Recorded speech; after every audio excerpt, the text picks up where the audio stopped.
Capítulo 1. De como Itaguaí ganhou uma casa de Orates. As crônicas da vila de Itaguaí dizem que, em tempos remotos, vivera ali um certo médico, o Dr. Simão Bacamarte, filho da nobreza da terra e o maior dos médicos do Brasil, de Portugal e das Espanhas. Estudara em Coimbra e Pádua. Aos 34 anos regressou ao Brasil, não podendo el rei alcançar dele que ficasse em Coimbra, regendo a universidade, ou em Lisboa, expedindo os negócios da monarquia. A ciência, disse ele a sua majestade, é o meu emprego único. Itaguaí é o meu universo. Dito isso, meteu-se em Itaguaí e entregou-se de corpo e alma ao estudo da ciência, alternando as curas com as leituras e demonstrando os teoremas com cataplasmas. Aos 40 anos, casou-se com Dom Evarista da Costa e Mascarenhas, senhora de 25 anos, viúva de um juiz de fora, e não bonita nem simpática. Um dos tios dele, caçador de pacas perante o Eterno e não menos franco, admirou-se de semelhante escolha e disse-lhe. Simão Bacamarte explicou-lhe que D. Evarista reunia condições fisiológicas e anatômicas de primeira ordem. Digeria com facilidade, dormia regularmente, tinha bom pulso e excelente vista. Estava, assim, apta para dar-lhe filhos robustos, sãos e inteligentes. Se além dessas prendas, únicas dignas da preocupação de um sábio, Dom Evarista era mal composta de feições, longe de lastimá-lo, agradecia-o a Deus, porquanto não corria o risco de preterir os interesses da ciência na contemplação exclusiva, miúda e vulgar da consorte. Doutor Evarista mentiu às esperanças do doutor. Bacamarte não lhe deu filhos robustos nem mofinos. A índole natural da ciência é a longanimidade. O nosso médico esperou 3 anos, depois 4, depois 5. Ao cabo desse tempo, fez um estudo profundo da matéria, releu todos os escritores árabes e outros que trouxera para Itaguaí, enviou consultas às universidades italianas e alemãs e acabou por aconselhar à mulher um regime alimentício especial. A ilustre dama, nutrida exclusivamente com a bela carne de porco de Itaguaí, não atendeu às admoestações do esposo e à sua resistência, explicável, mas inqualificável, devemos à total extinção da dinastia dos Bacamartes. Mas a ciência tem o inefável dom de curar todas as mágoas. O nosso médico mergulhou inteiramente no estudo e na prática da medicina. Foi então que um dos recantos desta lhe chamou especialmente a atenção. O recanto psíquico, o exame de patologia cerebral. Não havia na colônia, e ainda no reino, uma só autoridade em semelhante matéria, mal explorada, ou quase inexplorada. Simão Bacamarte compreendeu que a ciência lusitana, e particularmente a brasileira, podia cobrir-se de louros imarcessíveis, expressão usada por ele mesmo, mas em um arroubo de intimidade doméstica. Exteriormente era modesto, segundo convém aos sabedores. A saúde da alma, bradou ele, é a ocupação mais digna do médico. Do verdadeiro médico, emendou Crispim Soares, boticário da vila e um dos seus amigos e comensais. A vereança de Itaguaí, entre outros pecados de que é arguida pelos cronistas, tinha o de não fazer caso dos dementes. Assim, é que cada louco furioso era trancado em uma alcova, na própria casa, e não curado, mas descurado, até que a morte o vinha defraudar do benefício da vida. Os mansos andavam à solta pela rua. Simão Bacamarte entendeu desde logo reformar tão ruim costume. Pediu licença à Câmara para agasalhar e tratar no edifício que ia construir todos os loucos de Itaguaí e das demais vilas e cidades, mediante um estipêndio que a Câmara lhe daria quando a família do enfermo o não pudesse fazer. A proposta excitou a curiosidade de toda a vila e encontrou grande resistência. Tão certo é que dificilmente se desarraigam hábitos absurdos ou ainda maus. A ideia de meter os loucos na mesma casa, vivendo em comum, pareceu em si mesma sintoma de demência, e não faltou quem o insinuasse à própria mulher do médico. Olhe, Dom Evarista, disse-lhe o padre Lopes, vigário do lugar. Veja se seu marido dá um passeio ao Rio de Janeiro. Isso de estudar sempre, sempre, não é bom. Vira o juízo. D. Evarista ficou aterrada. Foi ter com o marido e disse-lhe que estava com desejos, um principalmente, o de vir ao Rio de Janeiro e comer tudo o que a ele lhe parecesse adequado a certo fim. Mas aquele grande homem, com a rara sagacidade que o distinguia, penetrou a intenção da esposa e redarguiu-lhe, sorrindo, que não tivesse medo. Dali foi à Câmara, onde os vereadores debatiam a proposta, e defendeu-a com tanta eloquência que a maioria resolveu autorizá-lo ao que pedira, votando ao mesmo tempo um imposto destinado a subsidiar o tratamento, alojamento e mantimento dos doidos pobres. A matéria do imposto não foi fácil achá-la. Tudo estava tributado em Itaguaí. Depois de longos estudos, assentou-se em permitir o uso de 2 penachos nos cavalos dos enterros. Quem quisesse emplumar os cavalos de um coche mortuário pagaria 2 tostões à Câmara, repetindo-se tantas vezes esta quantia quantas fossem as horas decorridas entre a do falecimento e a da última bênção na sepultura. O escrivão perdeu-se nos cálculos aritméticos do rendimento possível da nova taxa, e um dos vereadores, que não acreditava na empresa do médico, pediu que se relevasse o escrivão de um trabalho inútil. Os cálculos não são precisos, disse ele, porque o doutor Bacamarte não arranja nada. Quem é que viu agora meter todos os doidos dentro da mesma casa? Enganava-se o digno magistrado. O médico arranjou tudo. Uma vez empossado da licença, começou logo a construir a casa. Era na Rua Nova, a mais bela rua de Itaguaí naquele tempo. Tinha 50 janelas por lado, um pátio no centro e numerosos cubículos para os hóspedes. Como fosse grande arabista, achou no Corão que Maomé declara veneráveis os doidos, pela consideração de que Alá lhes tira o juízo para que não pequem.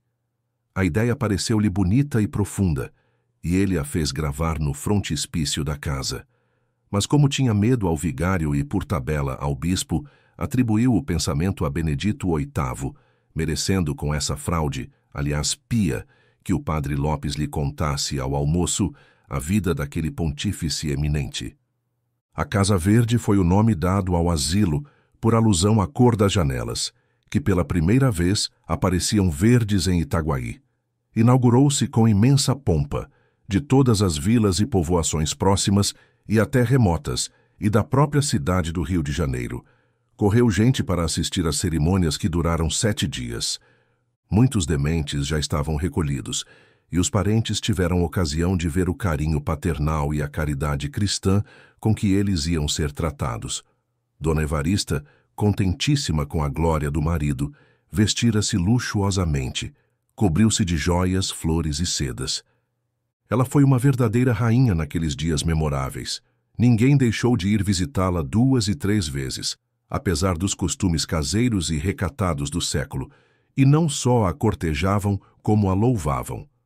Porquanto, e este fato é um documento altamente honroso para a sociedade do tempo, viam nela a feliz esposa de um alto espírito, de um varão ilustre, e, se lhe tinham inveja, era a santa e nobre inveja dos admiradores. Ao cabo de 7 dias expiraram as festas públicas. Itaguaí tinha finalmente uma casa de orates. Capítulo 2. Torrentes de loucos. 3 dias depois, em uma conversa íntima com o boticário Crispim Soares, o alienista desvendou o mistério do seu coração. A caridade, Sr. Soares, entra de certo no meu procedimento, mas entra como tempero, como o sal das coisas. É assim que interpreto o dito do apóstolo Paulo aos Coríntios: se eu conhecer quanto se pode saber e não tiver caridade, não sou nada. O principal nesta minha obra da Casa Verde é estudar profundamente a loucura, os seus diversos graus, classificar os casos, descobrir, enfim, a causa do fenômeno e o remédio universal. Este é o mistério do meu coração. Creio que com isto presto um bom serviço à humanidade. Um excelente serviço, corrigiu o boticário. Sem este asilo, continuou o alienista, pouco poderia fazer. Ele me dá, porém, um campo muito maior para os meus estudos. Muito maior, acrescentou o outro. E tinha razão. De todas as vilas e arraiais vizinhos, afluíam loucos à Casa Verde. Eram furiosos, eram mansos, eram monomaníacos, era toda a família dos deserdados do espírito. Ao cabo de 4 meses, a Casa Verde era uma verdadeira povoação. Não bastaram os primeiros cubículos e, por isso, mandou-se anexar uma galeria com mais 37 acomodações. O padre Lopes confessou que não imaginava a existência de tantos loucos no mundo, e menos ainda o inexplicável de alguns casos. Um deles, por exemplo, era um rapaz bronco e vilão, que todos os dias depois do almoço fazia regularmente um discurso acadêmico, ornado de tropos, antíteses e apóstrofes, com seus recamos de grego e latim, além de suas referências a Cícero, Apuleio e Tertuliano. O vigário não queria acreditar. Como poderia? Um rapaz que ele vira 3 meses antes jogando piteca na rua. Não digo que não, respondia-lhe o alienista, mas a verdade é o que vossa reverendíssima está vendo. Isso acontece todos os dias. Quanto a mim, retrucou o vigário, só se pode explicar pela confusão das línguas na Torre de Babel, segundo nos conta a Escritura. Provavelmente, se as línguas foram confundidas antigamente, é fácil trocá-las agora, desde que a razão não trabalhe. Essa pode ser, com efeito, a explicação divina do fenômeno, concordou o alienista, depois de refletir um instante. Mas não é impossível que haja também alguma razão humana e puramente científica, e é isso que eu estudo. Vá que seja, e fico ansioso, realmente. Os loucos por amor eram 3 ou 4, mas apenas 2 chamavam atenção pelo curioso do delírio. O primeiro, um rapaz de sobrenome Falcão, de 25 anos de idade, acreditava ser a estrela d'alva. Abria os braços e alargava as pernas para dar-lhe certa feição de raios, e ficava assim, por horas esquecidas, perguntando se o sol já havia nascido para que pudesse recolher-se. O outro andava sempre, em círculos, seja pelas salas, pelo pátio ou ao longo dos corredores, à procura do fim do mundo. Era um homem desgraçado que enlouqueceu quando sua esposa o abandonou para seguir um sedutor. Mal descobriu a fuga, armou-se com uma garrucha e saiu no encalço dos 2.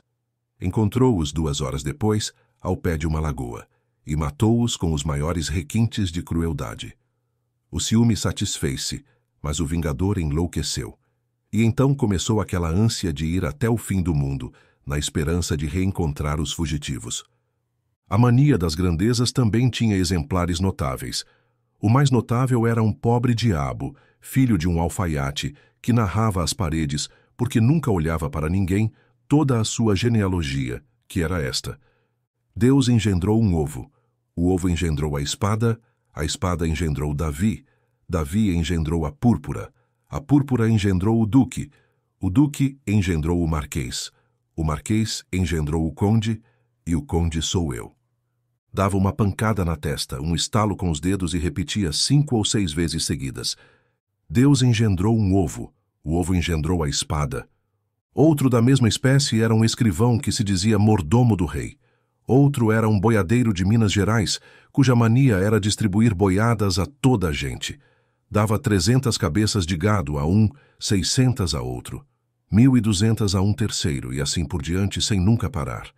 Não falo dos casos de monomania religiosa, mas cito apenas um sujeito que, chamando-se João de Deus, agora afirmava ser o Deus João. Ele prometia o reino dos céus a quem o adorasse e as penas do inferno aos outros. Havia também um licenciado chamado Garcia, que não dizia nada, pois imaginava que, no dia em que proferisse uma única palavra, todas as estrelas se descolariam do céu e abrasariam a terra. Tal era o poder que recebera de Deus. Assim ele escrevia no papel que o alienista lhe mandava dar, menos por caridade do que por interesse científico. Na verdade, a paciência do alienista era ainda mais extraordinária do que todas as manias hospedadas na Casa Verde. Nada menos que assombrosa. Simão Bacamarte começou por organizar uma equipe administrativa e, aceitando essa ideia sugerida pelo boticário Crispim Soares, admitiu também 2 sobrinhos dele.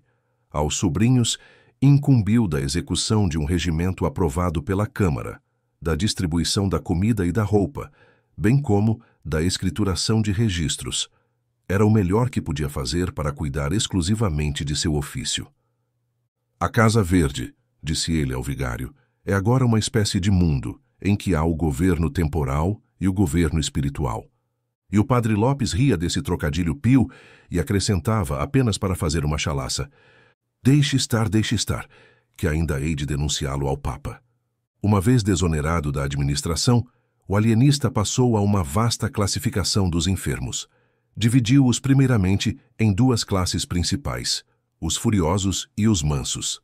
A partir disso, separou-os em subclasses conforme suas monomanias, delírios e alucinações diversas. Feito isso, iniciou um estudo intenso e contínuo. Analisava os hábitos de cada louco, as horas de acesso, as aversões, as simpatias, as palavras, os gestos e as tendências. Investigava a vida dos enfermos, a profissão, os costumes, as circunstâncias da revelação mórbida, os acidentes da infância e da mocidade, as doenças pregressas, os antecedentes familiares, uma devassa minuciosa que não faria nem mesmo o mais atilado corregedor. A cada dia, anotava uma nova observação, uma descoberta interessante, um fenômeno extraordinário. Ao mesmo tempo, estudava os melhores regimes de tratamento, as substâncias medicamentosas, os meios curativos e paliativos, tanto os mencionados em seus amados livros árabes, quanto os que ele mesmo descobria, à força de sagacidade e paciência. Ora, todo esse trabalho consumia-lhe quase todo o tempo. Mal dormia e mal comia. E mesmo enquanto comia, era como se trabalhasse, pois ora interrogava um texto antigo, ora ruminava uma questão. Muitas vezes atravessava um jantar inteiro sem dirigir uma única palavra a Dona Evarista. Capítulo 3. Deus sabe o que faz. Ilustre dama, no fim de 2 meses, achou-se a mais desgraçada das mulheres. Caiu em profunda melancolia, ficou amarela, magra, comia pouco e suspirava a cada canto. Não ousava fazer-lhe nenhuma queixa ou reproche, porque respeitava nele o seu marido e senhor, mas padecia calada e definhava a olhos vistos. Um dia, ao jantar, como lhe perguntasse o marido o que é que tinha, respondeu tristemente que nada. Depois, atreveu-se um pouco e foi ao ponto de dizer que se considerava tão viúva como dantes. E acrescentou: quem diria nunca que meia dúzia de lunáticos... Não acabou a frase, ou antes acabou-a levantando os olhos ao teto. Os olhos que eram a sua feição mais insinuante, negros, grandes, lavados de uma luz úmida, como os da aurora. Quanto ao gesto, era o mesmo que empregara no dia em que Simão Bacamarte a pediu em casamento. Não dizem as crônicas se Dona Evarista brandiu aquela arma com o perverso intuito de degolar de uma vez a ciência ou, pelo menos, decepar-lhe as mãos. Mas a conjetura é verossímil. Em todo caso, o alienista não lhe atribuiu intenção. E não se irritou o grande homem, não ficou sequer consternado. O metal de seus olhos não deixou de ser o mesmo metal, duro, liso, eterno, nem a menor prega veio quebrar a superfície da fronte, quieta como a água de Botafogo. Talvez um sorriso lhe descerrou os lábios, por entre os quais filtrou esta palavra macia como o óleo do cântico. Consinto que vás dar um passeio ao Rio de Janeiro. Dona Evarista sentiu faltar-lhe o chão debaixo dos pés. Nunca, em toda a sua vida, vira o Rio de Janeiro. Embora não fosse sequer uma pálida sombra do que é hoje, naquela época já era algo muito maior do que Itaguaí. Ver o Rio de Janeiro, para ela, equivalia ao sonho do hebreu cativo. Agora, principalmente, que o marido assentara de vez naquela povoação interior, ela perdera as últimas esperanças de respirar os ares da nossa boa cidade. E justamente agora, ele a convidava a realizar os seus desejos de menina e moça. Dona Evarista não pôde dissimular o gosto pela proposta. Simão Bacamarte pagou-lhe na mão e sorriu. Um sorriso tanto ou quanto filosófico, além de conjugal, no qual parecia traduzir-se este pensamento: não há remédio certo para as dores da alma. Esta senhora definha, porque lhe parece que não a amo. Dou-lhe o Rio de Janeiro e consola-se. E porque era um homem estudioso, tomou nota da observação. Mas um dardo atravessou o coração de Dona Evarista. Conteve-se, entretanto. Limitou-se a dizer ao marido que, se ele não ia, ela também não iria, porque não havia de meter-se sozinha pelas estradas. Irá com sua tia. redarguiu o alienista. Note-se que Dona Evarista tinha pensado nisso mesmo, mas não quisera pedi-lo nem insinuá-lo. Em primeiro lugar, porque isso imporia grandes despesas ao marido. Em segundo, porque era melhor, mais metódico e racional que a proposta viesse dele. Oh, mas o dinheiro que será preciso gastar, suspirou Dona Evarista sem convicção. Que importa? Temos ganhado muito, disse o marido. Ainda ontem, o escriturário prestou-me contas. Queres ver? E levou-a aos livros. Dona Evarista ficou deslumbrada. Era uma via láctea de algarismos. Depois levou-a até as arcas onde estava o dinheiro. Deus, eram montes de ouro. Eram 1000 cruzados sobre 1000 cruzados, dobrões sobre dobrões. Era a opulência. Enquanto ela devorava o ouro com os seus olhos negros, o alienista fitava-a e dizia-lhe ao ouvido, com a mais pérfida das alusões: quem diria que meia dúzia de lunáticos? Dona Evarista compreendeu. Sorriu e respondeu com muita resignação: Deus sabe o que faz. 3 meses depois efetuava-se a jornada. Dona Evarista, sua tia, a esposa do boticário, um sobrinho deste, um padre que o alienista conhecera em Lisboa e que, por acaso, achava-se em Itaguaí, além de 5 ou 6 pajens e 4 mucamas. Tal foi a comitiva que a população viu partir em certa manhã do mês de maio. As despedidas foram tristes para todos, menos para o alienista. Conquanto as lágrimas de Dona Evarista fossem abundantes e sinceras, não chegaram a abalá-lo. Homem de ciência, e só de ciência, nada o consternava fora da ciência. E se algo o preocupava naquela ocasião, se ele deixava correr pela multidão um olhar inquieto e policial, não era outra coisa senão a ideia de que algum demente podia estar misturado a gente de juízo. Adeus! Soluçaram enfim as damas e o boticário, e partiu a comitiva. Crispim Soares, ao voltar para casa, trazia os olhos fixos entre as 2 orelhas da besta ruana em que vinha montado. Simão Bacamarte, por sua vez, alongava os seus pelo horizonte adiante, deixando ao cavalo a responsabilidade do regresso. Imagem vívida do gênio e do vulgo. Um fita o presente, com todas as suas lágrimas e saudades. O outro devassa o futuro, com todas as suas auroras. Capítulo 4.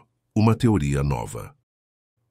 Ao passo que Dona Evarista, em lágrimas, vinha buscando o Rio de Janeiro, Simão Bacamarte estudava por todos os lados uma certa ideia arrojada e nova, própria para alargar as bases da psicologia. Todo o tempo que lhe sobrava dos cuidados da Casa Verde era pouco para andar na rua ou de casa em casa, conversando com as pessoas sobre 30.000 assuntos e pontuando as falas com um olhar que metia medo até nos mais heróicos. Uma manhã, já haviam se passado 3 semanas, enquanto Crispim Soares estava ocupado em temperar um medicamento, vieram dizer-lhe que o alienista o mandava chamar. Trata-se de um negócio importante, segundo ele me disse, acrescentou o portador. Crispim empalideceu. Que negócio importante poderia ser senão alguma notícia da comitiva e especialmente de sua esposa? Pois este ponto deve ser claramente definido, visto que os cronistas insistem nele. Crispim amava sua esposa, e durante 30 anos nunca estiveram separados por um único dia. Assim se explicam os monólogos que ele fazia agora e que os criados muitas vezes ouviam. Anda bem feito. Quem te mandou consentir na viagem de Cesária? Bajulador, torpe bajulador, só para adular o doutor Bacamarte. Pois agora aguenta-te, anda, aguenta-te, alma de lacaio, fracalhão, vil, miserável. Dizes amém a tudo, não é? Aí tens o lucro, Biltre, e muitos outros insultos que um homem não deve dizer aos outros, muito menos a si mesmo. Daí a imaginar o efeito do recado, foi um instante. Tão depressa recebeu a mensagem, largou as drogas e voou à Casa Verde. Simão Bacamarte recebeu-o com a alegria própria de um sábio, uma alegria abotoada de circunspeção até o pescoço. Estou muito contente, disse ele. Notícias do nosso povo? Perguntou o boticário com a voz trêmula. O alienista fez um gesto magnífico e respondeu. Trata-se de algo mais elevado. Trata-se de uma experiência científica. Digo experiência porque não me atrevo a assegurar desde já a minha ideia. Nem a ciência é outra coisa, Sr. Soares, senão uma investigação constante. Trata-se, pois, de uma experiência, mas uma experiência que vai mudar a face da Terra. A loucura, objeto dos meus estudos, era até agora uma ilha perdida no oceano da razão. Começo a suspeitar que é um continente. Disse isso e calou-se, para ruminar o espanto do boticário. Depois, explicou detalhadamente sua teoria. Em seu conceito, a insanidade abrangia uma vasta superfície de cérebros. E desenvolveu esse pensamento com grande riqueza de raciocínios, textos e exemplos. Os exemplos encontrou na história e em Itaguaí, mas como espírito raro que era, reconheceu o perigo de citar apenas casos de Itaguaí e refugiou-se na história. Assim apontou especialmente alguns personagens célebres: Sócrates, que dizia ter um demônio familiar; Pascal, que via um abismo à esquerda; Maomé, Caracalla, Domiciano, Calígula, entre outros. Uma sequência de casos e pessoas em que se misturavam entidades odiosas e entidades ridículas. E porque o boticário se admirasse de tamanha promiscuidade, o alienista disse-lhe que era tudo a mesma coisa, e até acrescentou sentenciosamente: "A ferocidade, Sr. Soares, é o grotesco levado a sério." "Gracioso, muito gracioso!" exclamou Crispim Soares, levantando as mãos ao céu. Quanto à ideia de ampliar o território da loucura, achou-a o boticário extravagante. Mas sua modéstia, principal adorno de seu espírito, não lhe permitiu confessar outra coisa além de um entusiasmo exagerado. Declarou-a sublime e verdadeira e acrescentou que era caso de matraca. Essa expressão não tem equivalente no estilo moderno. Naquele tempo, Itaguaí, que como as demais vilas, arraiais e povoações da colônia, não dispunha de imprensa, tinha dois modos de divulgar uma notícia: por meio de cartazes manuscritos pregados na porta da Câmara e da Matriz, ou por meio da matraca. Eis em que consistia esse segundo método. Contratava-se um homem, por 1 ou mais dias, para percorrer as ruas do povoado com uma matraca na mão. De tempos em tempos, ele tocava a matraca, reunia-se um grupo de pessoas e ele anunciava o que lhe incumbiam: um remédio para sezões, algumas terras lavradias, um soneto, um donativo eclesiástico, a melhor tesoura da vila, o mais belo discurso do ano e assim por diante. O sistema tinha seus inconvenientes para a paz pública, mas era mantido por sua grande eficácia em divulgar informações. Por exemplo, um dos vereadores, aquele mesmo que mais se opusera à criação da Casa Verde, desfrutava da reputação de perfeito educador de cobras e macacos, apesar de nunca ter domesticado um único desses bichos. Mas ele tinha o cuidado de contratar a matraca todos os meses. E dizem as crônicas que algumas pessoas afirmavam ter visto cascavéis dançando no peito do vereador. Afirmação perfeitamente falsa, mas que se devia à confiança absoluta no sistema. Verdade seja dita, nem todas as instituições do antigo regime mereciam o desprezo do nosso século. "Há algo melhor do que anunciar minha ideia", respondeu o alienista à insinuação do boticário. "É colocá-la em prática." E o boticário, não divergindo significativamente desse ponto de vista, concordou que era melhor começar pela execução. "Sempre haverá tempo de levá-la à matraca", concluiu ele. Simão Bacamarte refletiu por um instante e disse: "Suponho o espírito humano uma vasta concha. Meu objetivo, Sr. Soares, é ver se posso extrair a pérola, que é a razão.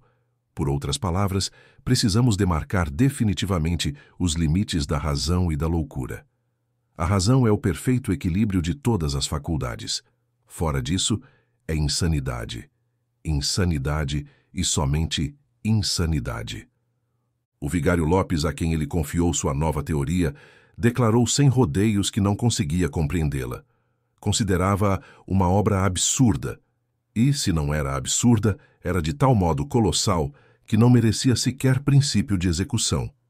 Com a definição atual, que é a de todos os tempos, acrescentou: "A loucura e a razão estão perfeitamente delimitadas. Sabe-se onde uma termina e onde a outra começa. Para que transpor essa cerca?"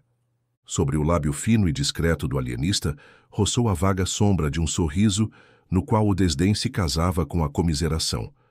Mas nenhuma palavra saiu de suas egrégias entranhas. A ciência contentou-se em estender a mão à teologia, com tal segurança que a teologia não soube, enfim, se devia crer em si mesma ou na outra. Itaguaí e o universo encontravam-se à beira de uma revolução. Capítulo 5. O terror. 4 dias depois, a população de Itaguaí ouviu consternada a notícia de que um certo Costa fora recolhido à Casa Verde. Impossível, qual impossível? Foi recolhido hoje de manhã. Mas, na verdade, ele não merecia. Ainda em cima, depois de tanto que ele fez, Costa era um dos cidadãos mais estimados de Itaguaí. Herdara 400 mil cruzados em boa moeda de El-Rei Dom João V, dinheiro cuja renda bastava, segundo lhe declarou o tio no testamento, para viver até o fim do mundo. Tão depressa recolheu a herança como entrou a dividi-la em empréstimos, sem usura, 1.000 cruzados a um, 2.000 a outro, 300 a este, 800 àquele, a tal ponto que no fim de 5 anos estava sem nada. Se a miséria viesse de chofre, o pasmo de Itaguaí seria enorme, mas veio devagar. Ele foi passando da opulência à abastança, da abastança à mediania, da mediania à pobreza, da pobreza à miséria, gradualmente. Ao cabo daqueles 5 anos, pessoas que levavam o chapéu ao chão, logo que ele assomava no fim da rua, agora batiam-lhe no ombro, com intimidade, davam-lhe piparotes no nariz, diziam-lhe pulhas. E o Costa sempre lhano, risonho. Nem se lhe dava de ver que os menos corteses eram justamente os que tinham ainda a dívida em aberto. Ao contrário, parece que os agasalhava com maior prazer e mais sublime resignação. Um dia, como um desses incuráveis devedores lhe atirasse uma chalaça grossa e ele se risse dela, observou um desafeiçoado com certa perfídia. Você suporta esse sujeito para ver se ele lhe paga. Costa não se deteve um minuto, foi ao devedor e perdoou-lhe a dívida. Não admira, retorquiu o outro. O Costa abriu mão de uma estrela que está no céu. Costa era perspicaz, entendeu que ele negava todo o merecimento ao ato, atribuindo-lhe a intenção de rejeitar o que não vinham meter-lhe na algibeira. Era também pundonoroso e inventivo. 2 horas depois, achou um meio de provar que lhe não cabia um tal labéu. Pegou de algumas dobras e mandou-as de empréstimo ao devedor. Agora espero que... pensou ele sem concluir a frase. Esse último rasgo do Costa persuadiu a crédulos e incrédulos. Ninguém mais pôs em dúvida os sentimentos cavalheirescos daquele digno cidadão. As necessidades mais acanhadas saíram à rua, vieram bater-lhe à porta, com os seus chinelos velhos com as suas capas remendadas. Um verme, entretanto, roía a alma do Costa. Era o conceito do desafeto. Mas isso mesmo acabou. 3 meses depois veio este pedir-lhe uns 120 cruzados com promessa de restituir-lhe-os daí a 2 dias. Era o resíduo da grande herança, mas era também uma nobre desforra. Costa emprestou o dinheiro logo e sem juros. Infelizmente não teve tempo de ser pago. 5 meses depois, era recolhido à Casa Verde. Imagina-se a consternação de Itaguaí quando soube do caso. Não se falou em outra coisa.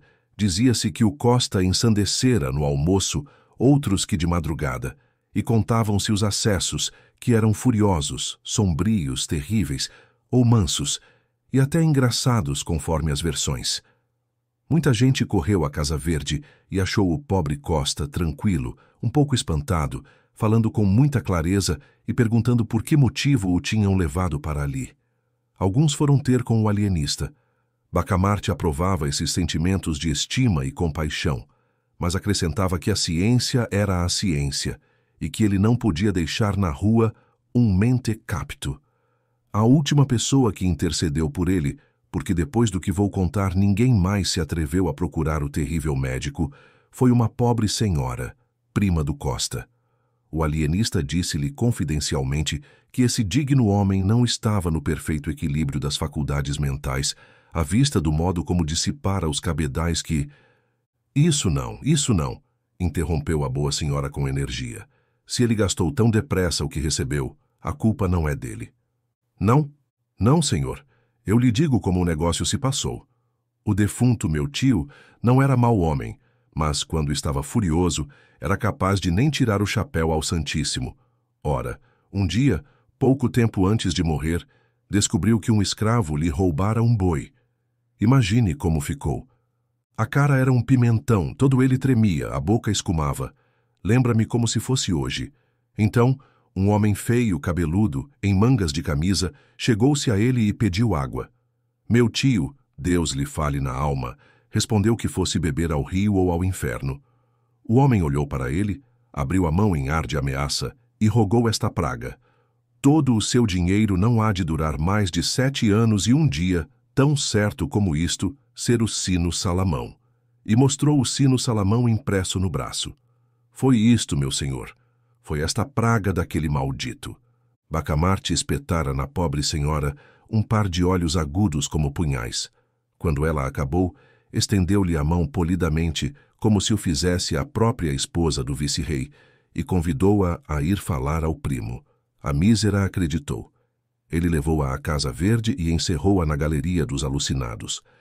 A notícia desta aleivosia do ilustre Bacamarte lançou o terror à alma da população. Ninguém queria acabar de crer que, sem motivo, sem inimizade, o alienista trancasse na Casa Verde uma senhora perfeitamente ajuizada, que não tinha outro crime senão o de interceder por um infeliz.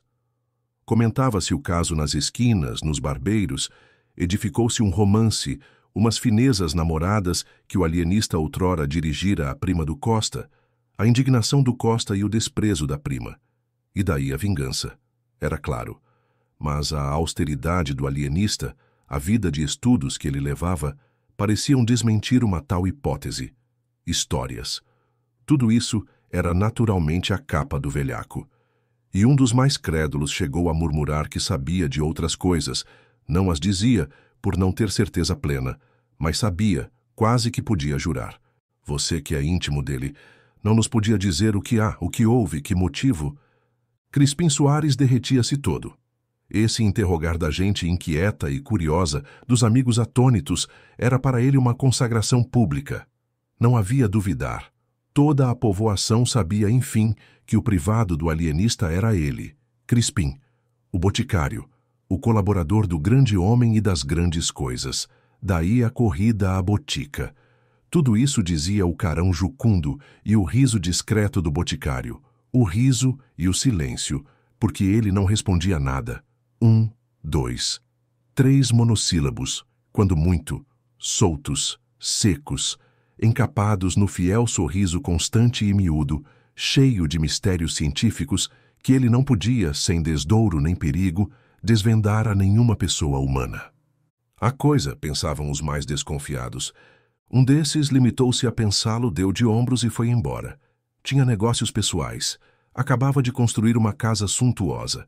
Só a casa bastava para deter e chamar toda a gente. Mas havia mais. A mobília, que ele mandara vir da Hungria e da Holanda, segundo contava, e que se podia ver do lado de fora, porque as janelas viviam abertas. E o jardim, que era uma obra-prima de arte e de gosto. Esse homem, que enriquecera no fábrico de albardas, tinha tido sempre o sonho de uma casa magnífica, jardim pomposo, mobília rara.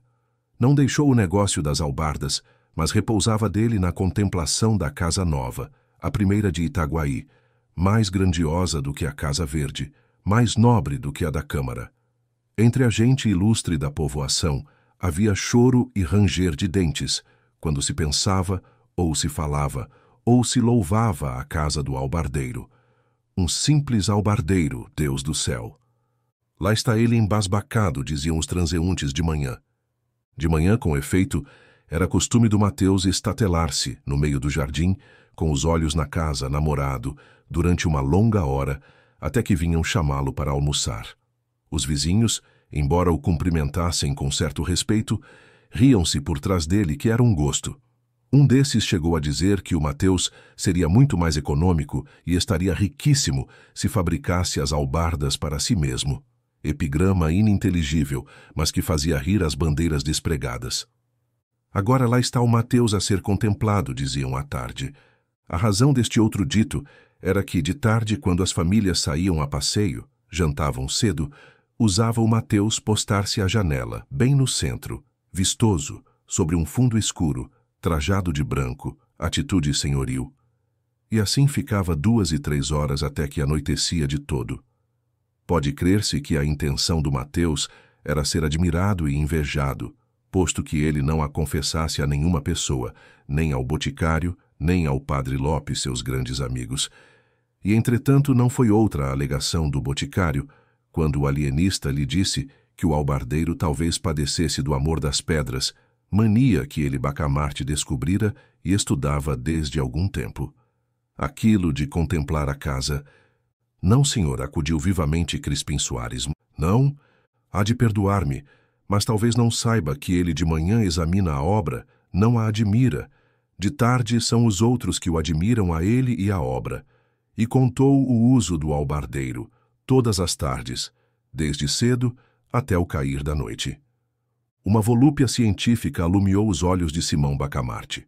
Ou ele não conhecia todos os costumes do albardeiro, ou nada mais quis, interrogando o Crispim, do que confirmar alguma notícia incerta ou suspeita vaga. A explicação satisfê-lo, mas como tinha as alegrias próprias de um sábio, concentradas, nada viu o boticário que fizesse suspeitar uma intenção sinistra. Ao contrário, era de tarde, e o alienista pediu-lhe o braço para irem a passeio. Deus, era a primeira vez que Simão Bacamarte dava ao seu privado tamanha honra. Crispim ficou trêmulo, atarantado. Disse que sim, que estava pronto. Chegaram 2 ou 3 pessoas de fora. Crispim mandou-as mentalmente a todos os diabos. Não só atrasavam o passeio, como podia acontecer que Bacamarte elegesse alguma delas para acompanhá-lo e o dispensasse a ele. Que impaciência, que aflição. Enfim, saíram. O alienista guiou para os lados da casa do albardeiro, viu-o à janela, passou 5, 6 vezes por diante, devagar, parando, examinando as atitudes, a expressão do rosto. O pobre Mateus apenas notou que era objeto da curiosidade ou admiração do primeiro vulto de Itaguaí, redobrou de expressão, deu outro relevo às atitudes.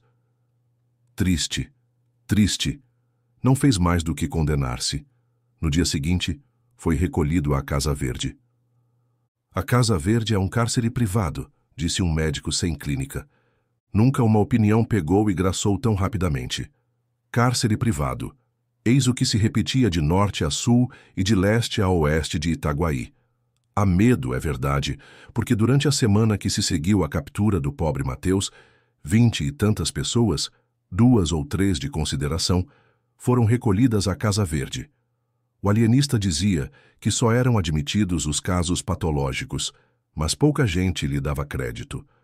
Sucediam-se as versões populares: vingança, cobiça de dinheiro, castigo de Deus, monomania do próprio médico, plano secreto do Rio de Janeiro, com o fim de destruir em Itaguaí qualquer germen de prosperidade que viesse a brotar, a arvorecer, florir, com desdouro e míngua daquela cidade. 1000 outras explicações que não explicavam nada, tal era o produto diário da imaginação pública. Nisto chegou do Rio de Janeiro a esposa do alienista, a tia, a mulher do Crispim Soares, e toda a mais comitiva, ou quase toda, que algumas semanas antes partira de Itaguaí. O alienista foi recebê-la, com o boticário, o padre Lopes, os vereadores e vários outros magistrados. O momento em que Dona Evarista pôs os olhos na pessoa do marido é considerado pelos cronistas do tempo como um dos mais sublimes da história moral dos homens, e isto pelo contraste das duas naturezas, ambas extremas, ambas egrégias. Dona Evarista soltou um grito, balbuciou uma palavra e atirou-se ao consorte, de um gesto que não se pode melhor definir do que comparando-o a uma mistura de onça e rola. Não assim o ilustre Bacamarte, frio como um diagnóstico, sem desengonçar por um instante a rigidez científica, estendeu os braços à dona que caiu neles e desmaiou. Curto incidente. Ao cabo de 2 minutos, Dona Evarista recebia os cumprimentos dos amigos e o préstito punha-se em marcha. Dona Evarista era a esperança de Itaguaí. Contava-se com ela para minorar o flagelo da Casa Verde. Daí as aclamações públicas, a imensa gente que atulhava as ruas, as flâmulas, as flores e damascos às janelas. Com o braço apoiado no do padre Lopes, porque o eminente Bacamarte confiara a mulher ao vigário e acompanhava-os a passo meditativo, Dona Evarista voltava a cabeça a um lado e outro, curiosa, inquieta, petulante. O vigário indagava do Rio de Janeiro, que ele não vira desde o vice-reinado anterior. E Dona Evarista respondia, entusiasmada, que era a coisa mais bela que podia haver no mundo. O passeio público estava acabado, um paraíso, onde ela fora muitas vezes. E a Rua das Belas Noites, o chafariz das marrecas. Ah, o chafariz das marrecas! Eram mesmo marrecas feitas de metal e despejando água pela boca fora. Uma coisa galantíssima. O vigário dizia que sim, que o Rio de Janeiro devia estar agora muito mais bonito. Se já o era noutro tempo, não admira maior do que Itaguaí, e de mais a mais sede do governo. Mas não se pode dizer que Itaguaí fosse feio. Tinha belas casas, a casa do Mateus, a Casa Verde. A propósito de Casa Verde, disse o padre Lopes, escorregando habilmente para o assunto da ocasião. A senhora vem achá-la muito cheia de gente. Sim, é verdade, lá está o Mateu, o albardeiro. O albardeiro, está o Costa, a prima do Costa, e fulano, e cicrano, e... Tudo isso doido? Ou quase doido, obtemperou o padre. Mas então, o vigário derreou os cantos da boca, à maneira de quem não sabe nada ou não quer dizer tudo. Resposta vaga, que se não pode repetir a outra pessoa por falta de texto. Dona Evarista achou realmente extraordinário que toda aquela gente ensandecesse. Um ou outro vá. Mas todos. Entretanto, custava-lhe duvidar. O marido era um sábio, não recolheria ninguém à Casa Verde sem prova evidente de loucura. Sem dúvida, ia pontuando o vigário. 3 horas depois, cerca de 50 convivas sentavam-se em volta da mesa de Simão Bacamarte. Era o jantar das boas-vindas. Dona Evarista foi o assunto obrigado dos brindes, discursos, versos de toda a casta, metáforas, amplificações, apólogos. Ela era a esposa do novo Hipócrates, a musa da ciência, anjo, divina, aurora, caridade, vida, consolação. Trazia nos olhos 2 estrelas, segundo a versão modesta de Crispim Soares, e 2 sóis, no conceito de um vereador. O alienista ouvia essas coisas um tanto enfastiado, mas sem visível impaciência. Quando muito dizia ao ouvido da mulher que a retórica permitia tais arrojos sem significação. Dona Evarista fazia esforços para aderir a esta opinião do marido, mas ainda descontando 3/4 partes das louvaminhas, ficava muito com que enfunar-lhe a alma. Um dos oradores, por exemplo, Martim Brito, rapaz de 25 anos, pinta alegrete acabado, curtido de namoros e aventuras, declamou um discurso em que o nascimento de Dona Evarista era explicado pelo mais singular dos reptos. Deus, disse ele, depois de dar ao universo o homem e a mulher, esse diamante e essa pérola da coroa divina, e o orador arrastava triunfalmente esta frase de uma ponta a outra da mesa. Deus quis vencer a Deus e criou Dona Evarista. Dona Evarista baixou os olhos com exemplar modéstia. 2 senhoras, achando a cortesanice excessiva e audaciosa, interrogaram os olhos do dono da casa. E, na verdade, o gesto do alienista pareceu-lhes nublado de suspeitas, de ameaças e provavelmente de sangue. O atrevimento foi grande, pensaram as 2 damas. E uma e outra pediam a Deus que removesse qualquer episódio trágico ou que o adiasse, ao menos para o dia seguinte. Sim, que o adiasse. Uma delas, a mais piedosa, chegou a admitir consigo mesma que Dona Evarista não merecia nenhuma desconfiança. Tão longe estava de ser atraente ou bonita. Uma simples água morna. Verdade é que, se todos os gostos fossem iguais, o que seria do amarelo? Esta ideia fê-la tremer outra vez, embora menos porque o alienista sorria agora para o Martim Brito e, levantados todos, foi ter com ele e falou-lhe do discurso. Não lhe negou que era um improviso brilhante, cheio de rasgos magníficos. Seria dele mesmo a ideia relativa ao nascimento de Dona Evarista ou tê-la-ia encontrado em algum autor que... Não, senhor. Era dele mesmo. Achou-a naquela ocasião e parecera-lhe adequada a um arroubo oratório. De resto, suas ideias eram antes arrojadas do que ternas ou jocosas. Dava para o épico. Uma vez, por exemplo, compôs uma ode à queda do Marquês de Pombal, em que dizia que esse ministro era o dragão aspérrimo do nada, esmagado pelas garras vingadoras do todo, e assim outras mais ou menos fora do comum. Gostava das ideias sublimes e raras, das imagens grandes e nobres. Pobre moço, pensou o alienista, e continuou consigo. Trata-se de um caso de lesão cerebral, fenômeno sem gravidade, mas digno de estudo. Dona Evarista ficou estupefata quando soube, 3 dias depois, que o Martim Brito fora alojado na Casa Verde. Um moço que tinha ideias tão bonitas. As duas senhoras atribuíram o ato a ciúmes do alienista. Não podia ser outra coisa. Realmente a declaração do moço fora audaciosa demais. Ciúmes?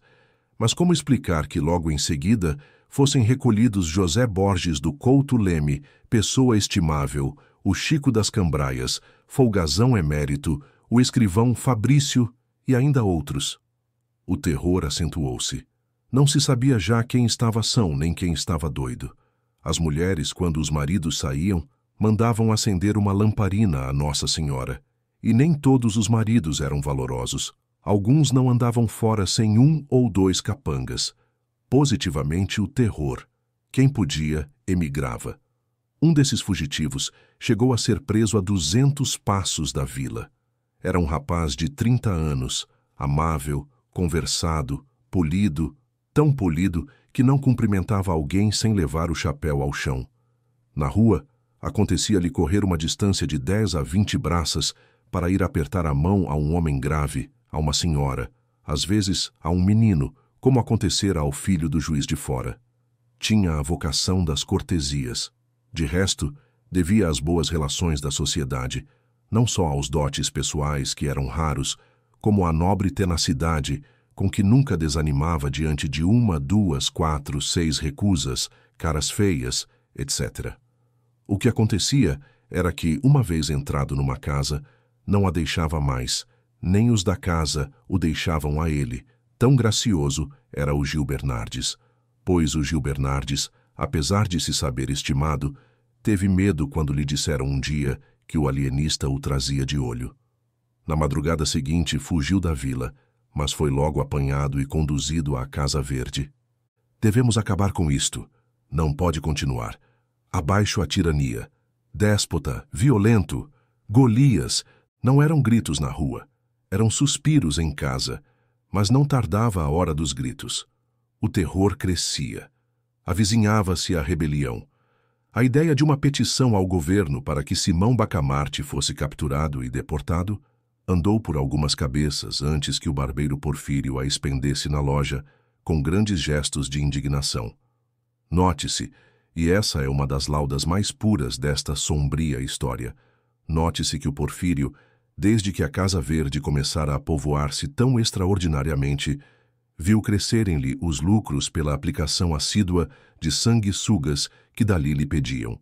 Mas o interesse particular, dizia ele, deve ceder ao interesse público, e acrescentava: é preciso derrubar o tirano.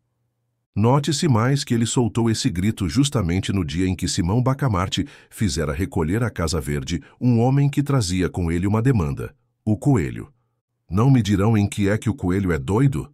Bradou o Porfírio. E ninguém lhe respondia. Todos repetiam que era um homem perfeitamente ajuizado. A mesma demanda que ele trazia com o barbeiro, acerca de uns chãos da vila, era filha da obscuridade de um alvará e não da cobiça ou ódio. Um excelente caráter, o Coelho. Os únicos desafeiçoados que tinha eram alguns sujeitos que, dizendo-se taciturnos ou alegando andar com pressa, mal o viam de longe, dobravam as esquinas, entravam nas lojas, etc. Na verdade, ele amava a boa palestra, a palestra comprida, gostada a sorvos largos, e assim é que nunca estava só, preferindo os que sabiam dizer 2 palavras, mas não desdenhando os outros. O padre Lopes, que cultivava o Dante e era inimigo do Coelho, nunca o via desligar-se de uma pessoa que não declamasse e emendasse este trecho. La bocca sollevò dal fiero pasto. Quel seccator. Nota. Frase em italiano retirada da obra a Divina Comédia, de Dante Alighieri, que significa levantou a boca do feroz repasto aquele incômodo. Mas uns sabiam do ódio do padre, e outros pensavam que isto era uma oração em latim. Capítulo 6. A rebelião. Cerca de 30 pessoas ligaram-se ao barbeiro, redigiram e levaram uma representação à Câmara. A Câmara recusou aceitá-la, declarando que a Casa Verde era uma instituição pública e que a ciência não podia ser emendada por votação administrativa, menos ainda por movimentos de rua. Voltai ao trabalho, concluiu o presidente. É o conselho que vos damos. A irritação dos agitadores foi enorme. O barbeiro declarou que iam dali levantar a bandeira da rebelião e destruir a Casa Verde, que Itaguaí não podia continuar a servir de cadáver aos estudos e experiências de um déspota, que muitas pessoas estimáveis, e algumas distintas, outras humildes, mas dignas de apreço, jaziam nos cubículos da Casa Verde, que o despotismo científico do alienista complicava-se do espírito de ganância, visto que os loucos ou supostos tais não eram tratados por amor à ciência. As famílias, e em falta delas, a Câmara pagavam ao alienista. É falso, interrompeu o presidente. Falso? Sim, é falso. Há cerca de 2 semanas recebemos um ofício do ilustre médico em que nos declara que, tratando de fazer experiências de alto valor psicológico, desiste do estipêndio votado pela Câmara, bem como nada receberá das famílias dos enfermos. A notícia deste ato tão nobre acalmou momentaneamente o ânimo dos rebeldes. Seguramente o alienista podia estar em erro, mas nenhum interesse alheio à ciência o instigava.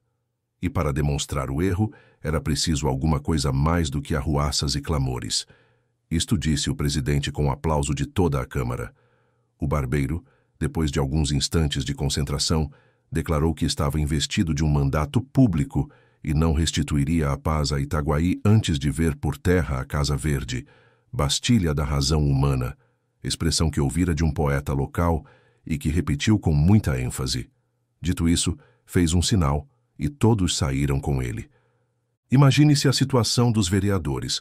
Urgia obstar ao ajuntamento, à rebelião, à luta, ao sangue. Para acrescentar ao mal, um dos vereadores que antes apoiara o presidente, ouvindo agora a denominação dada pelo barbeiro à Casa Verde, Bastilha da razão humana, achou-a tão elegante que mudou de parecer. Disse que entendia de bom aviso decretar alguma coisa contra a Casa Verde, e porque o presidente, indignado, manifestasse em termos enérgicos o seu pasmo, o vereador fez esta reflexão.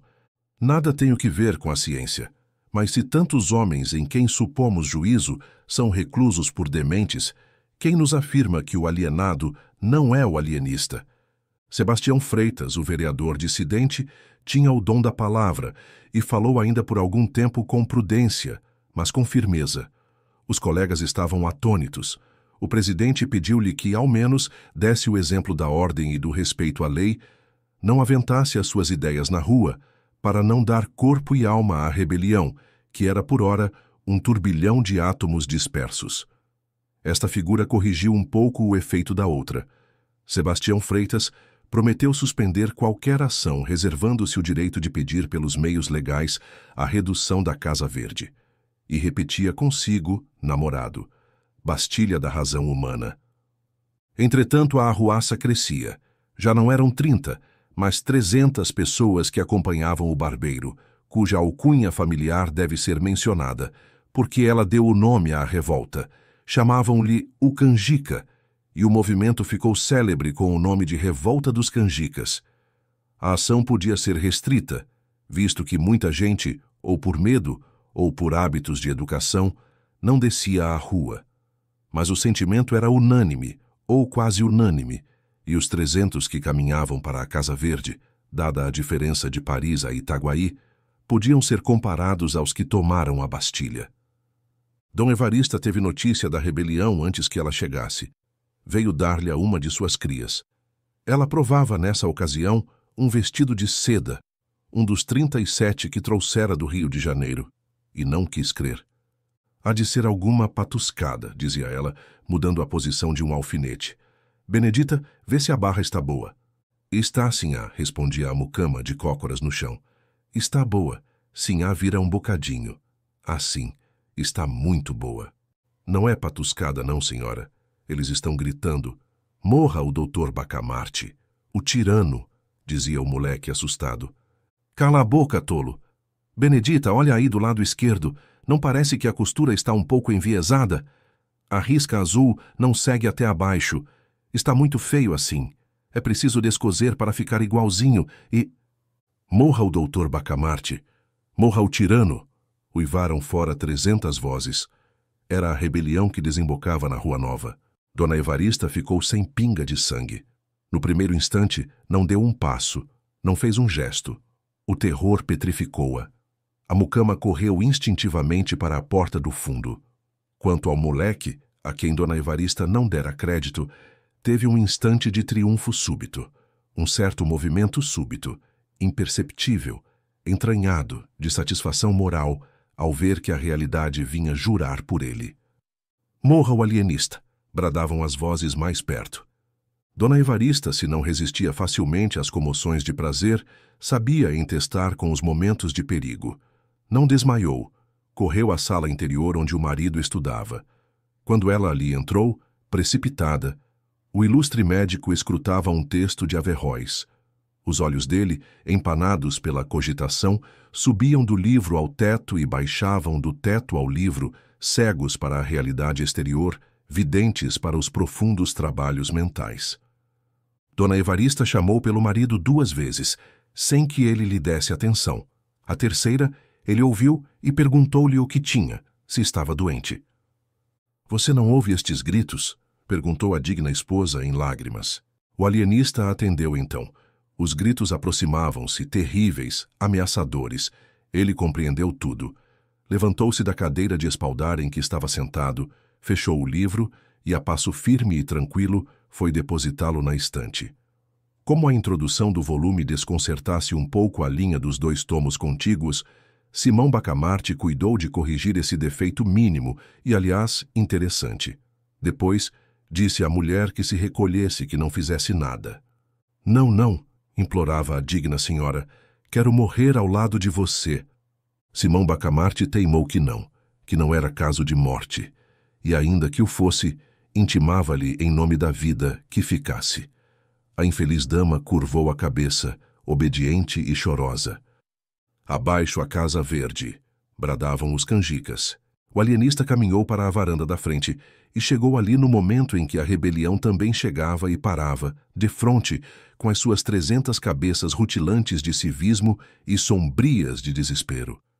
Morra! Morra! Bradaram de todos os lados, assim que o vulto do alienista assomou na varanda. Simão Bacamarte fez um sinal pedindo para falar.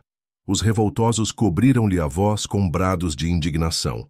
Então, o barbeiro, agitando o chapéu a fim de impor silêncio à turba, conseguiu aquietar os amigos e declarou ao alienista que podia falar, mas acrescentou que não abusasse da paciência do povo como fizera até então.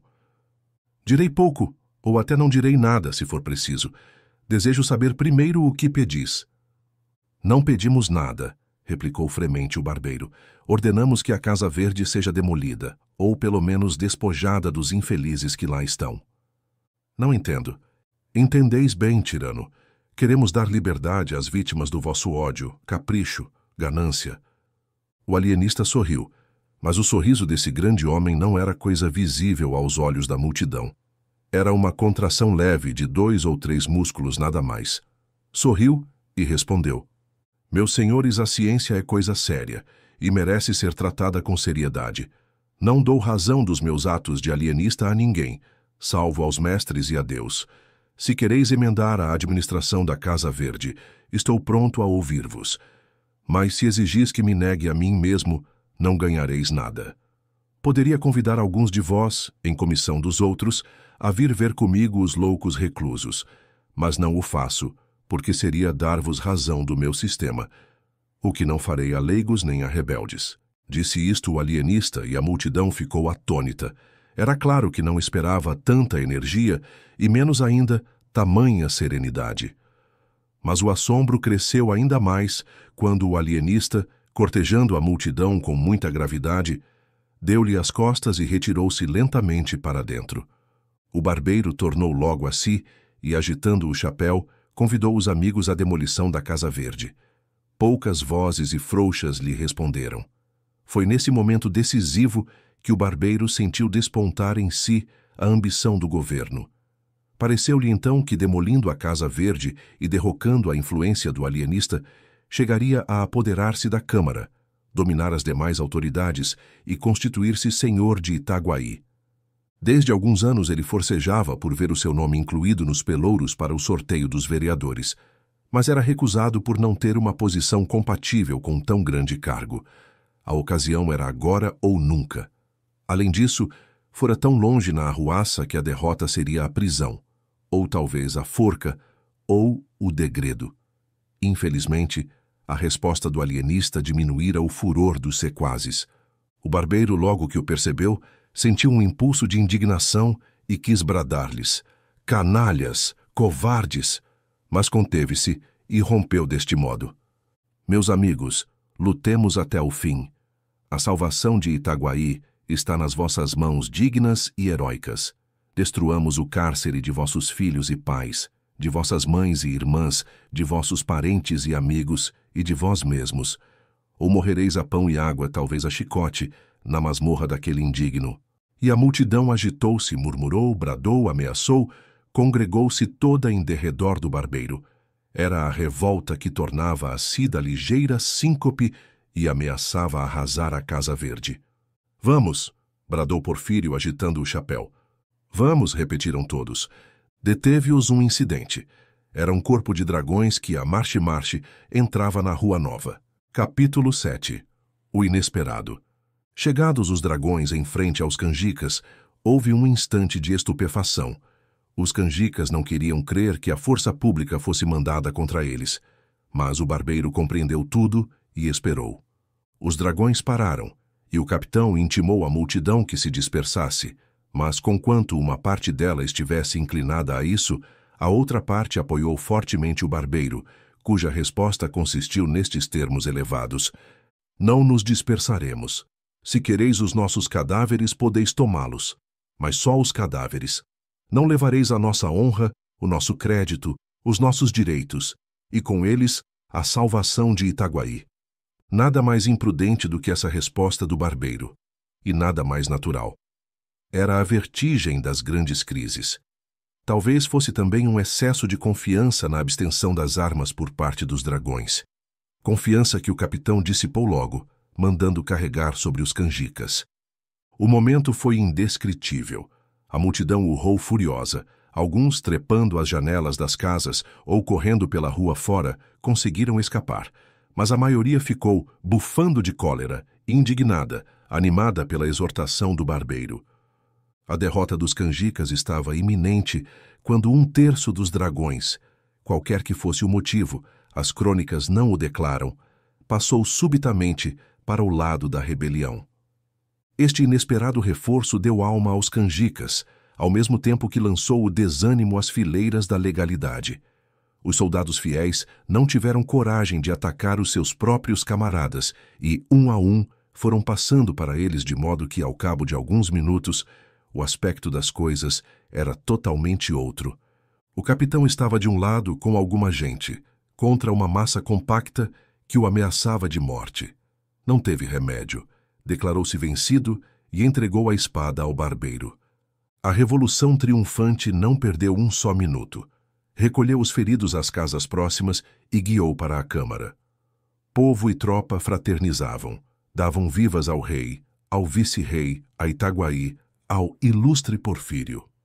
Este ia na frente, empunhando tão destramente a espada como se ela fosse apenas uma navalha um pouco mais comprida.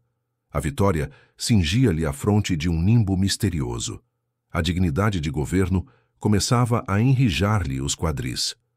Os vereadores às janelas, vendo a multidão e a tropa, cuidaram que a tropa capturara a multidão e, sem mais exame, entraram e votaram uma petição ao vice-rei para que mandasse dar 1 mês de soldo aos dragões, cujo denodo salvou Itaguaí do abismo a que o tinha lançado uma cáfila de rebeldes. Esta frase foi proposta por Sebastião Freitas, o vereador dissidente, cuja defesa dos canjicas tanto escandalizara os colegas. mas bem depressa a ilusão se desfez. Os vivas ao barbeiro, os gritos de morram dirigidos aos vereadores e ao alienista, vieram dar-lhes notícia da triste realidade.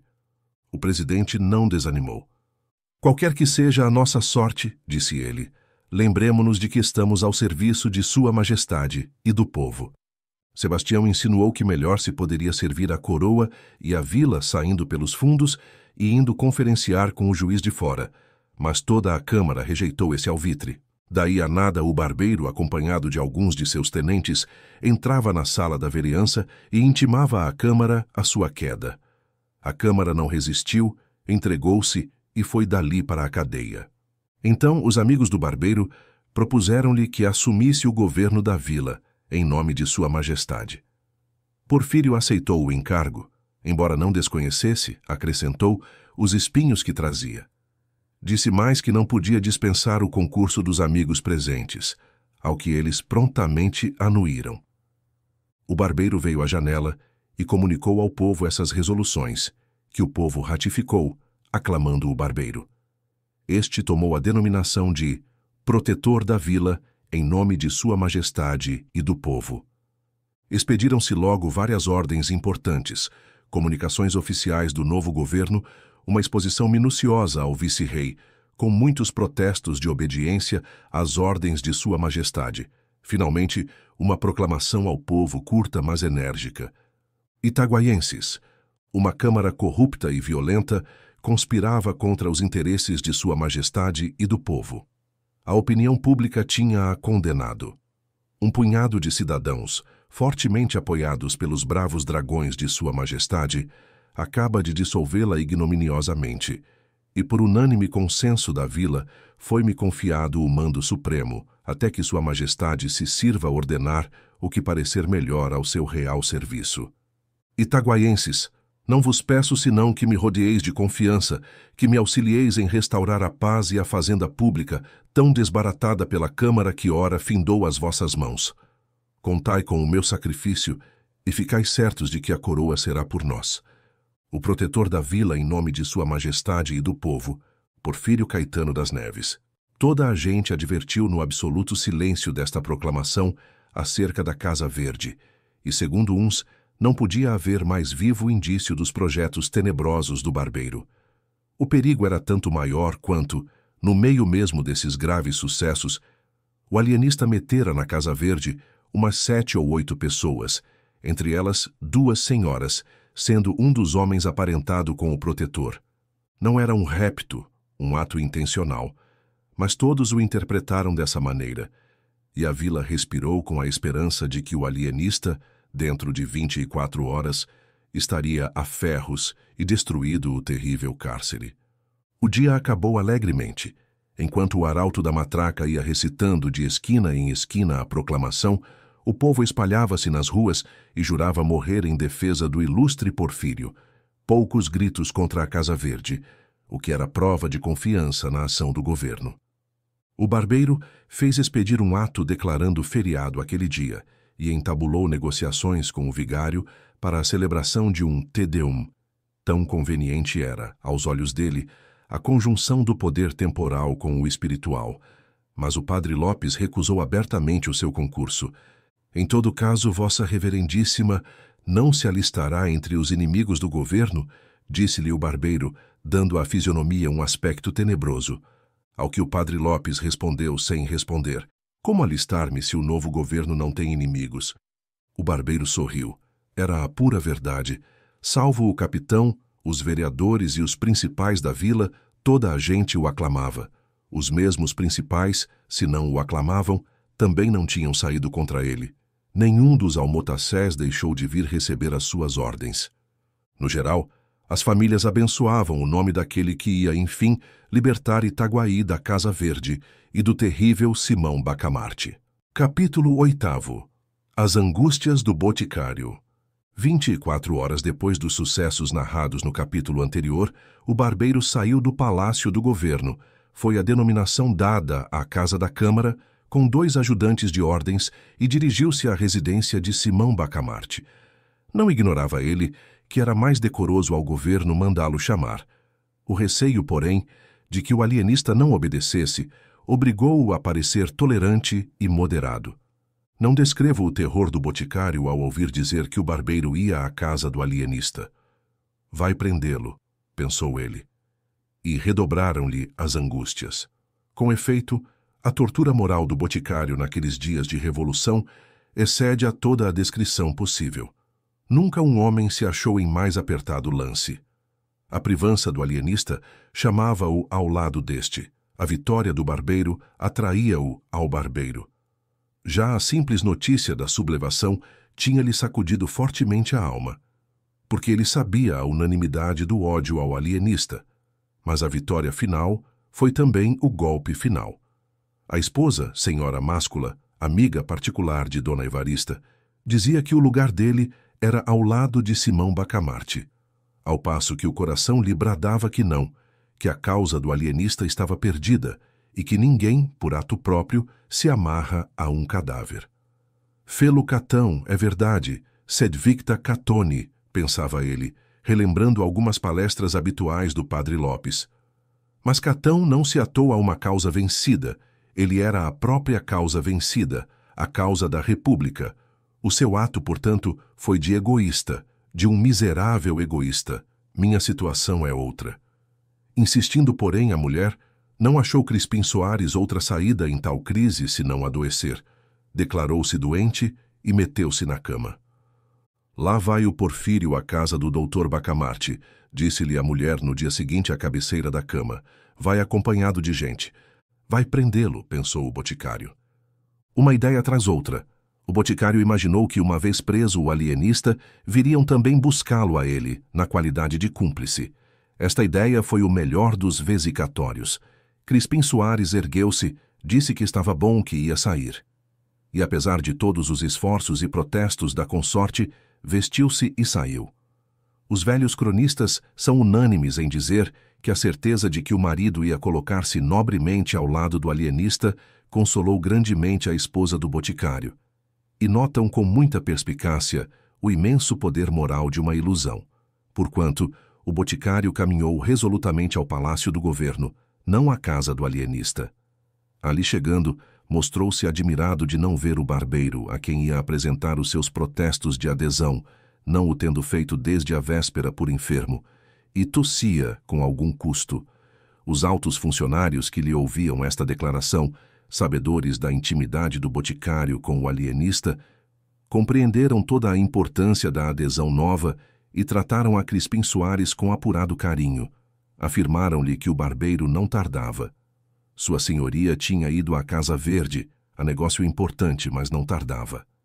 Deram-lhe cadeira, refrescos, elogios, disseram-lhe que a causa do ilustre Porfírio era a de todos os patriotas, ao que o boticário ia repetindo que sim, que nunca pensara outra coisa, que isso mesmo mandaria declarar a sua majestade.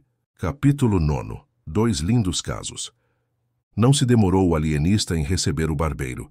Declarou-lhe que não tinha meios de resistir e, portanto, estava prestes a obedecer. Só uma coisa pedia, é que o não constrangesse a assistir pessoalmente à destruição da Casa Verde.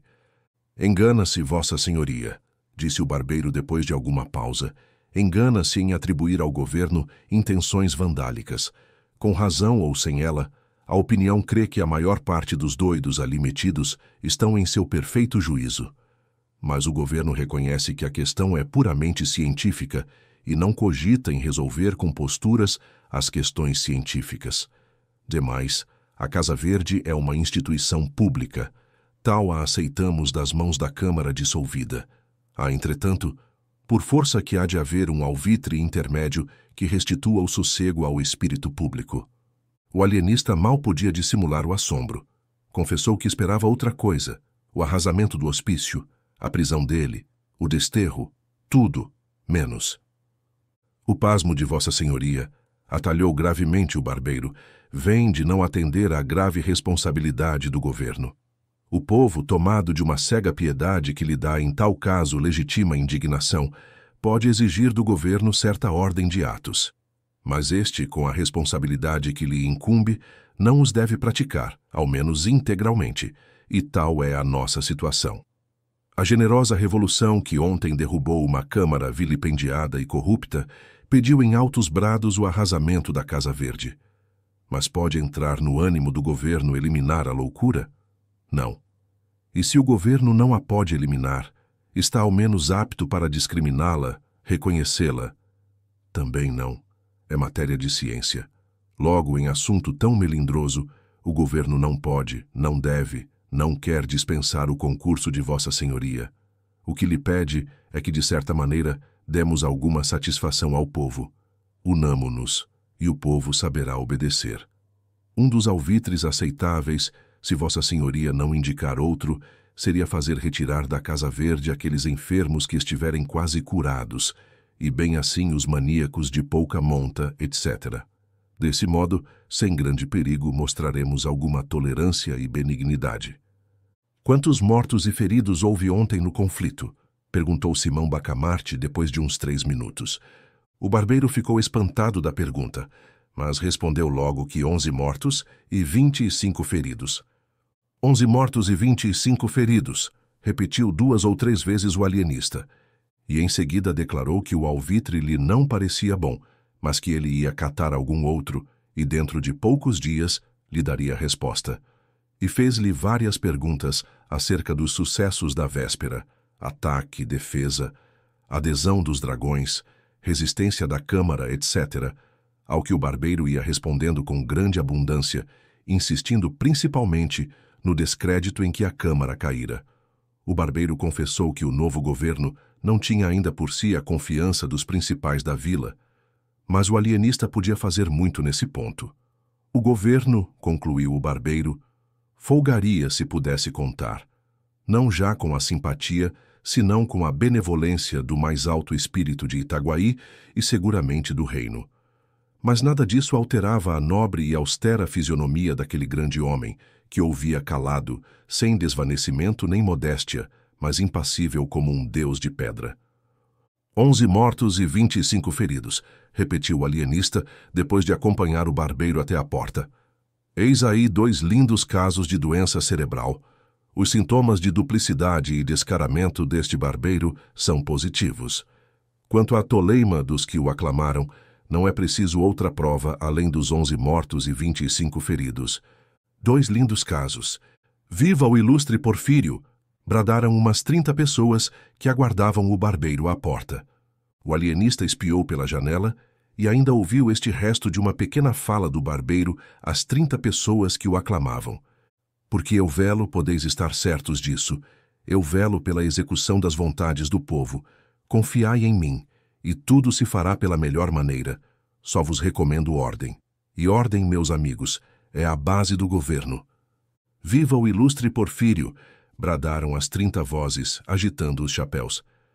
2 lindos casos, murmurou o alienista. Capítulo 10. A restauração. Dentro de 5 dias, o alienista meteu na Casa Verde cerca de 50 aclamadores do novo governo. O povo indignou-se. O governo, atarantado, não sabia reagir. João Pina, outro barbeiro, dizia abertamente nas ruas que o Porfírio estava vendido ao ouro de Simão Bacamarte, frase que congregou em torno de João Pina a gente mais resoluta da vila. Porfírio, vendo o antigo rival da navalha à testa da insurreição, compreendeu que a sua perda era irremediável, se não desse um grande golpe. Expediu 2 decretos, um abolindo a Casa Verde, outro desterrando o alienista. João Pina mostrou claramente, com grandes frases, que o ato de Porfírio era um simples aparato, um engodo, em que o povo não devia crer. 2 horas depois, caía Porfírio ignominiosamente, e João Pina assumia a difícil tarefa do governo. Como achasse nas gavetas as minutas da proclamação, da exposição ao vice-rei e de outros atos inaugurais do governo anterior, deu-se pressa em os fazer copiar e expedir. Acrescentam os cronistas e, aliás, subentende-se que ele lhes mudou os nomes e onde o outro barbeiro falara de uma câmara corrupta, falou este de um intruso eivado das más doutrinas francesas e contrário aos sacrossantos interesses de sua majestade, etc. Nisto, entrou na vila uma força mandada pelo vice-rei e restabeleceu a ordem. O alienista exigiu desde logo a entrega do barbeiro Porfírio e, bem assim, a de uns 50 e tantos indivíduos que declarou mentecaptus. E não só lhe deram esses, como afiançaram entregar-lhe mais 19 sequazes do barbeiro, que convalesciam das feridas apanhadas na primeira rebelião. Este ponto da crise de Itaguaí marca também o grau máximo da influência de Simão Bacamarte. Tudo quanto quis, deu-se-lhe, e uma das mais vivas provas do poder do ilustre médico achamo-la na prontidão com que os vereadores, restituídos a seus lugares, consentiram em que Sebastião Freitas também fosse recolhido ao hospício. O alienista, sabendo da extraordinária inconsistência das opiniões desse vereador, entendeu que era um caso patológico e pediu-o. A mesma coisa aconteceu ao boticário. O alienista, desde que lhe falaram da momentânea adesão de Crispim Soares à rebelião dos canjicas, comparou-a à aprovação que sempre recebera dele, ainda na véspera, e mandou capturá-lo. Crispim Soares não negou o fato, mas explicou-o dizendo que cedera a um movimento de terror ao ver a rebelião triunfante, e deu como prova a ausência de qualquer outro ato seu, acrescentando que voltara logo à cama, doente. Simão Bacamarte não o contrariou. Disse, porém, aos circunstantes que o terror também é pai da loucura, e que o caso de Crispim Soares lhe parecia dos mais caracterizados. Mas a prova mais evidente da influência de Simão Bacamarte foi a docilidade com que a Câmara lhe entregou o próprio presidente. Este digno magistrado tinha declarado em plena sessão que não se contentava para lavá-la da afronta dos canjicas com menos de 30 almudes de sangue. Palavra que chegou aos ouvidos do alienista por boca do secretário da Câmara, entusiasmado de tamanha energia. Simão Bacamarte começou por meter o secretário na Casa Verde e foi dali à Câmara, a qual declarou que o presidente estava padecendo da demência dos touros, um gênero que ele pretendia estudar, com grande vantagem para os povos. A Câmara, a princípio, hesitou, mas acabou cedendo. Daí em diante foi uma coleta desenfreada. Um homem não podia dar nascença ou curso à mais simples mentira do mundo, ainda daquelas que aproveitam ao inventor ou divulgador que não fosse logo metido na Casa Verde. Tudo era loucura. Os cultores de enigmas, os fabricantes de charadas, de anagramas, os maldizentes, os curiosos da vida alheia, os que põem todo o seu cuidado na tafularia, um ou outro almotassé enfunado, ninguém escapava aos emissários do alienista. Ele respeitava as namoradas e não poupava as namoradeiras, dizendo que as primeiras cediam a um impulso natural e as segundas a um vício. Se um homem era avaro ou pródigo, ia do mesmo modo para a Casa Verde, daí a alegação de que não havia regra para a completa sanidade mental.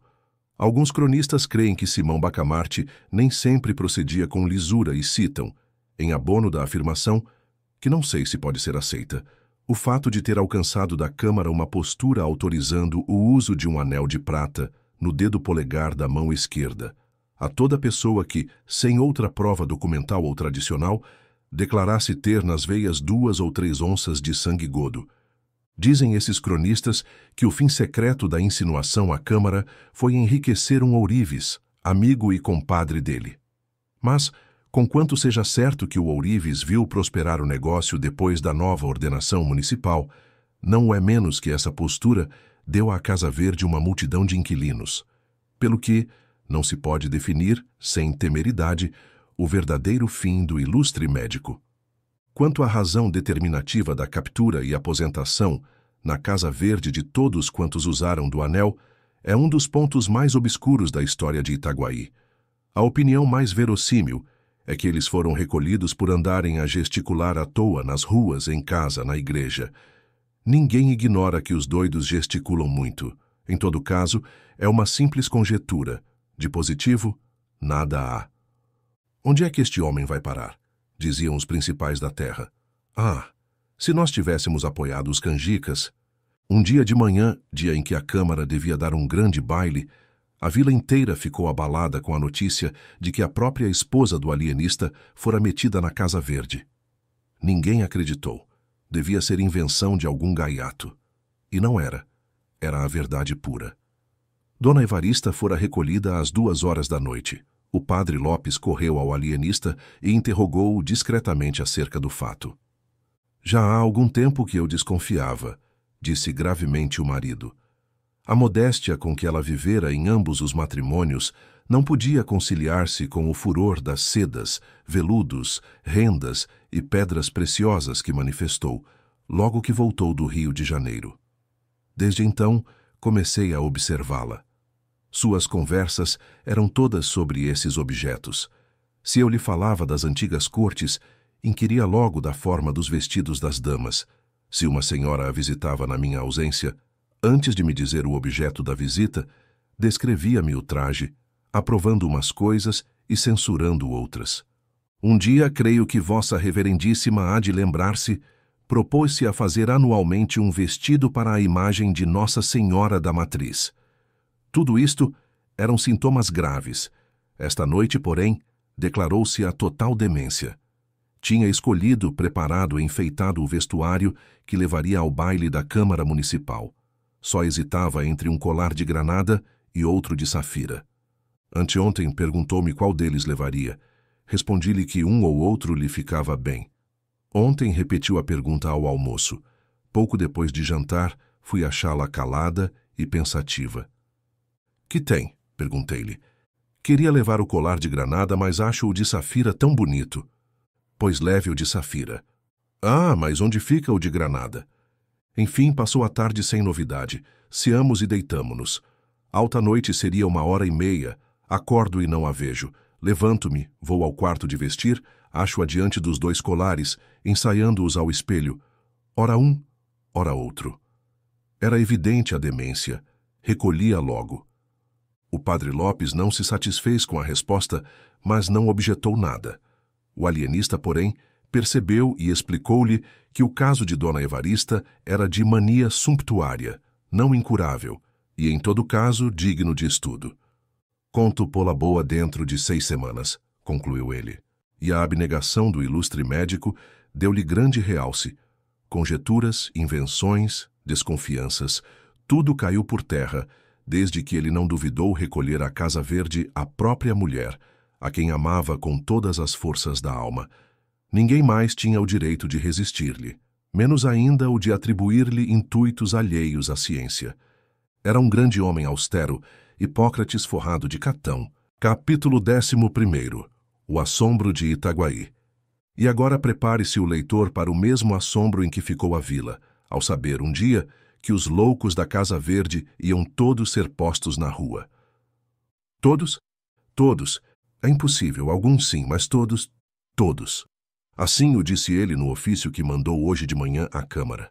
De fato, o alienista oficiara à Câmara expondo: primeiro, que verificara das estatísticas da vila e da Casa Verde que 4/5 da população estavam aposentados naquele estabelecimento.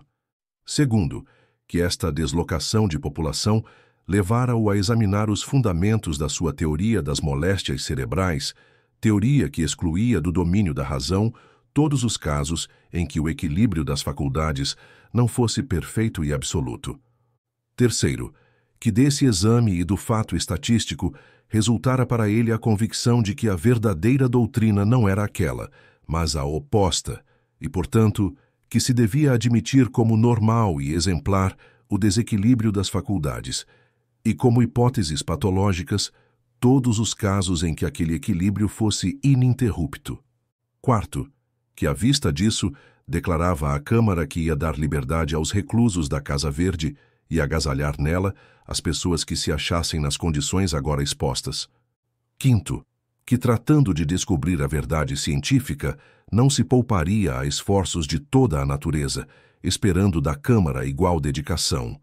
Sexto, que restituía à Câmara e aos particulares a soma do estipêndio recebido para alojamento dos supostos loucos, descontada a parte efetivamente gasta com a alimentação, roupa, etc., o que a Câmara mandaria verificar nos livros e arcas da Casa Verde. O assombro de Itaguaí foi grande. Não foi menor a alegria dos parentes e amigos dos reclusos. Jantares, danças, luminárias, músicas, tudo houve para celebrar tão fausto acontecimento. Não descrevo as festas por não interessarem ao nosso propósito, mas foram esplêndidas, tocantes e prolongadas. E vão assim as coisas humanas. No meio do regozijo produzido pelo ofício de Simão Bacamarte, ninguém advertia na frase final do parágrafo 4º, uma frase cheia de experiências futuras. Capítulo 12º. O final do parágrafo 4º. Apagaram-se as luminárias, reconstituíram-se as famílias, tudo parecia reposto nos antigos eixos. Reinava a ordem. A Câmara exercia outra vez o governo sem nenhuma pressão externa. O próprio presidente e o vereador Freitas tornaram aos seus lugares.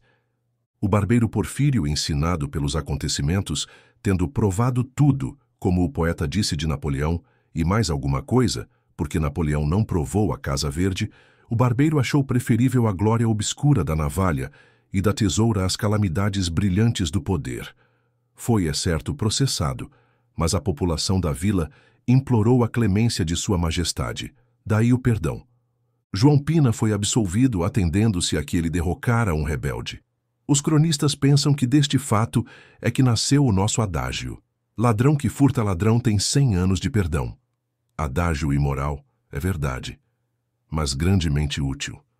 Não só findaram as queixas contra o alienista, mas até nenhum ressentimento ficou dos atos que ele praticara, acrescendo que os reclusos da Casa Verde, desde que ele os declarara plenamente ajuizados, sentiram-se tomados de profundo reconhecimento e férvido entusiasmo. Muitos entenderam que o alienista merecia uma especial manifestação e deram-lhe um baile, ao qual se seguiram outros bailes e jantares. Dizem as crônicas que Dona Evarista, a princípio, tivera a ideia de separar-se do consorte, mas a dor de perder a companhia de tão grande homem venceu qualquer ressentimento de amor próprio, e o casal veio a ser ainda mais feliz do que antes. Não menos íntima ficou a amizade do alienista e do boticário. Este concluiu, do ofício de Simão Bacamarte, que a prudência é a primeira das virtudes em tempos de revolução, e apreciou muito a magnanimidade do alienista, que, ao dar-lhe a liberdade, estendeu-lhe a mão de amigo velho. É um grande homem, disse ele à mulher referindo aquela circunstância. Não é preciso falar do Albardeiro, do Costa, do Coelho, do Martim Brito e outros, especialmente nomeados neste escrito. Basta dizer que puderam exercer livremente os seus hábitos anteriores. O próprio Martim Brito, recluso por um discurso em que louvara enfaticamente Dona Evarista, fez agora outro em honra do insigne médico, cujo altíssimo gênio, elevando as asas muito acima do sol, deixou abaixo de si todos os demais espíritos da terra. Agradeço as suas palavras, retorquiu-lhe o alienista, e ainda me não arrependo de o haver restituído à liberdade. Entretanto, a Câmara, que respondera ao ofício de Simão Bacamarte, com a ressalva de que oportunamente estatuiria em relação ao final do parágrafo 4º, tratou, enfim, de legislar sobre ele. Foi adotada, sem debate, uma postura autorizando o alienista a agasalhar na Casa Verde as pessoas que se achassem no gozo do perfeito equilíbrio das faculdades mentais. E porque a experiência da Câmara tivesse sido dolorosa, estabeleceu ela a cláusula de que a autorização era provisória, limitada a 1 ano, para o fim de ser experimentada a nova teoria psicológica, podendo a Câmara, antes mesmo daquele prazo, mandar fechar a Casa Verde, se a isso fosse aconselhada por motivos de ordem pública. O vereador Freitas propôs também a declaração de que, em nenhum caso, fossem os vereadores recolhidos ao asilo dos alienados, cláusula que foi aceita, votada e incluída na postura, apesar das reclamações do vereador Galvão. O argumento principal deste magistrado era que a Câmara, legislando sobre uma experiência científica, não podia excluir as pessoas dos seus membros das consequências da lei. A exceção era odiosa e ridícula. Mal proferira estas 2 palavras, romperam os vereadores em altos brados contra a audácia e insensatez do colega. Este, porém, ouviu-os e limitou-se a dizer que votava contra a exceção. A vereança, concluiu ele, não nos dá nenhum poder especial, nem nos elimina do espírito humano. Simão Bacamarte aceitou a postura com todas as restrições. Quanto à exclusão dos vereadores, declarou que teria profundo sentimento se fosse compelido a recolhê-los à Casa Verde.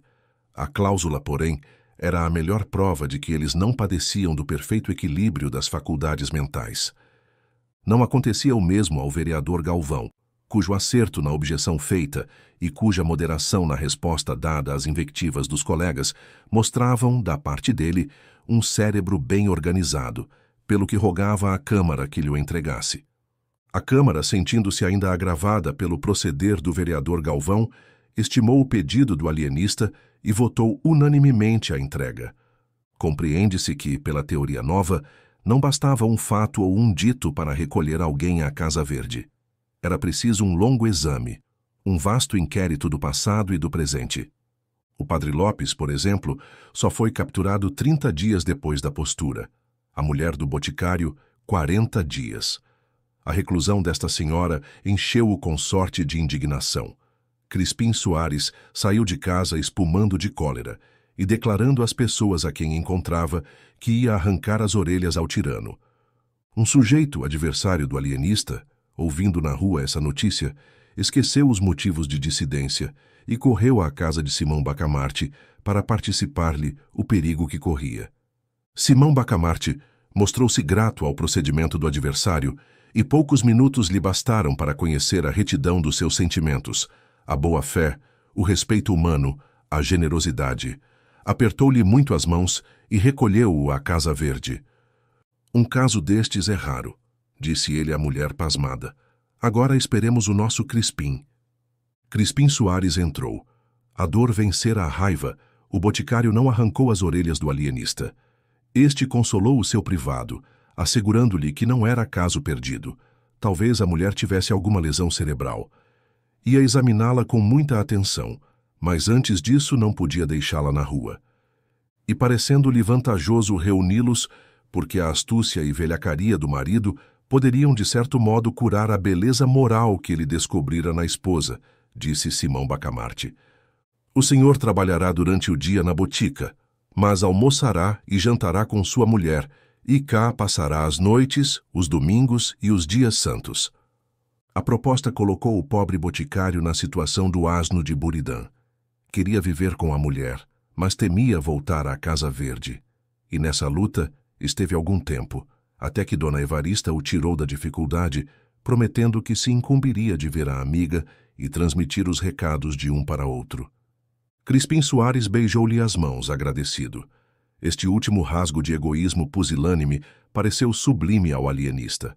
Ao cabo de 5 meses, estavam alojadas umas 18 pessoas, mas Simão Bacamarte não afrouxava. Ia de rua em rua, de casa em casa, espreitando, interrogando, estudando, e quando colhia um enfermo, levava-o com a mesma alegria com que outrora os arrebanhava às dúzias. Essa mesma desproporção confirmava a teoria nova. Achara-se, enfim, a verdadeira patologia cerebral. Um dia, conseguiu meter na Casa Verde o juiz de fora, mas procedia com tanto escrúpulo que o não fez senão depois de estudar minuciosamente todos os seus atos e interrogar os principais da vila. Mais de uma vez esteve prestes a recolher pessoas perfeitamente desequilibradas.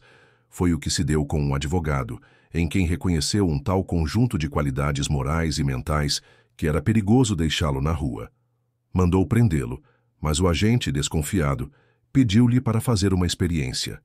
Foi ter com um compadre, demandado por um testamento falso, e deu-lhe de conselho que tomasse por advogado o Salustiano.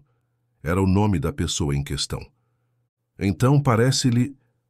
Sem dúvida vá, confesse tudo, a verdade inteira seja qual for, e confie-lhe a causa. O homem foi ter com o advogado, confessou ter falsificado o testamento e acabou pedindo que lhe tomasse a causa. Não se negou o advogado, estudou os papéis, arrazoou longamente e provou a todas as luzes que o testamento era mais que verdadeiro. A inocência do réu foi solenemente proclamada pelo juiz e a herança passou-lhe às mãos. O distinto jurisconsulto deveu a esta experiência a liberdade.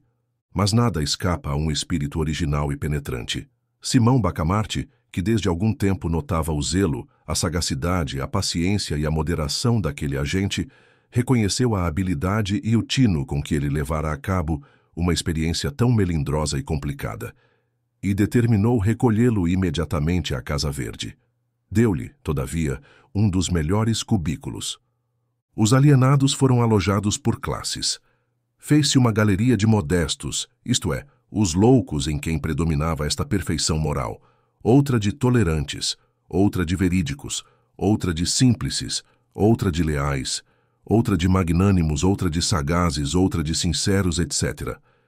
Naturalmente, as famílias e os amigos dos reclusos bradavam contra a teoria e alguns tentaram compelir a Câmara a cassar a licença. A Câmara, porém, não esquecera a linguagem do vereador Galvão e, se cassasse a licença, vê-lo-ia na rua e restituído ao lugar, pelo que recusou. Simão Bacamarte oficiou aos vereadores não agradecendo, mas felicitando-os por esse ato de vingança pessoal.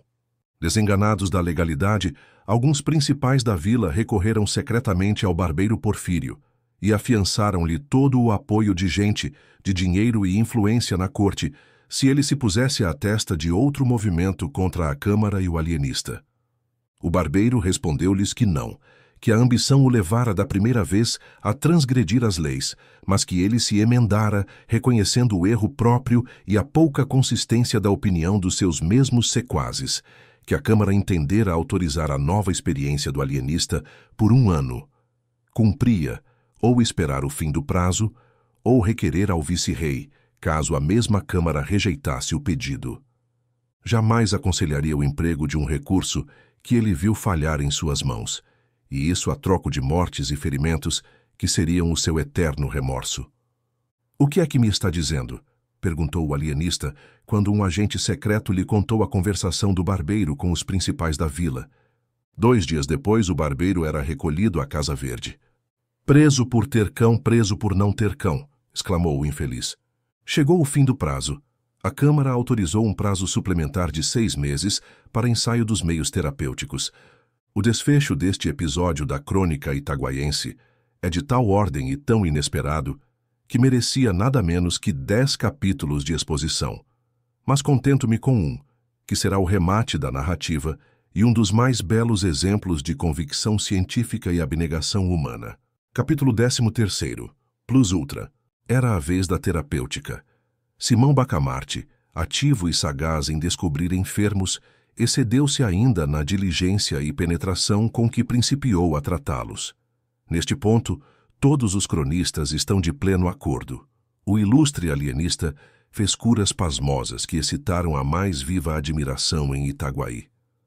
Com efeito, era difícil imaginar um sistema terapêutico mais racional.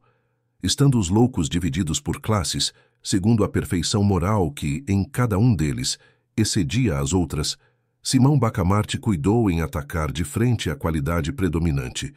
Suponhamos um modesto. Ele aplicava a medicação que pudesse incutir-lhe o sentimento oposto, e não ia logo às doses máximas, graduava-as conforme o estado, a idade, o temperamento e a posição social do enfermo.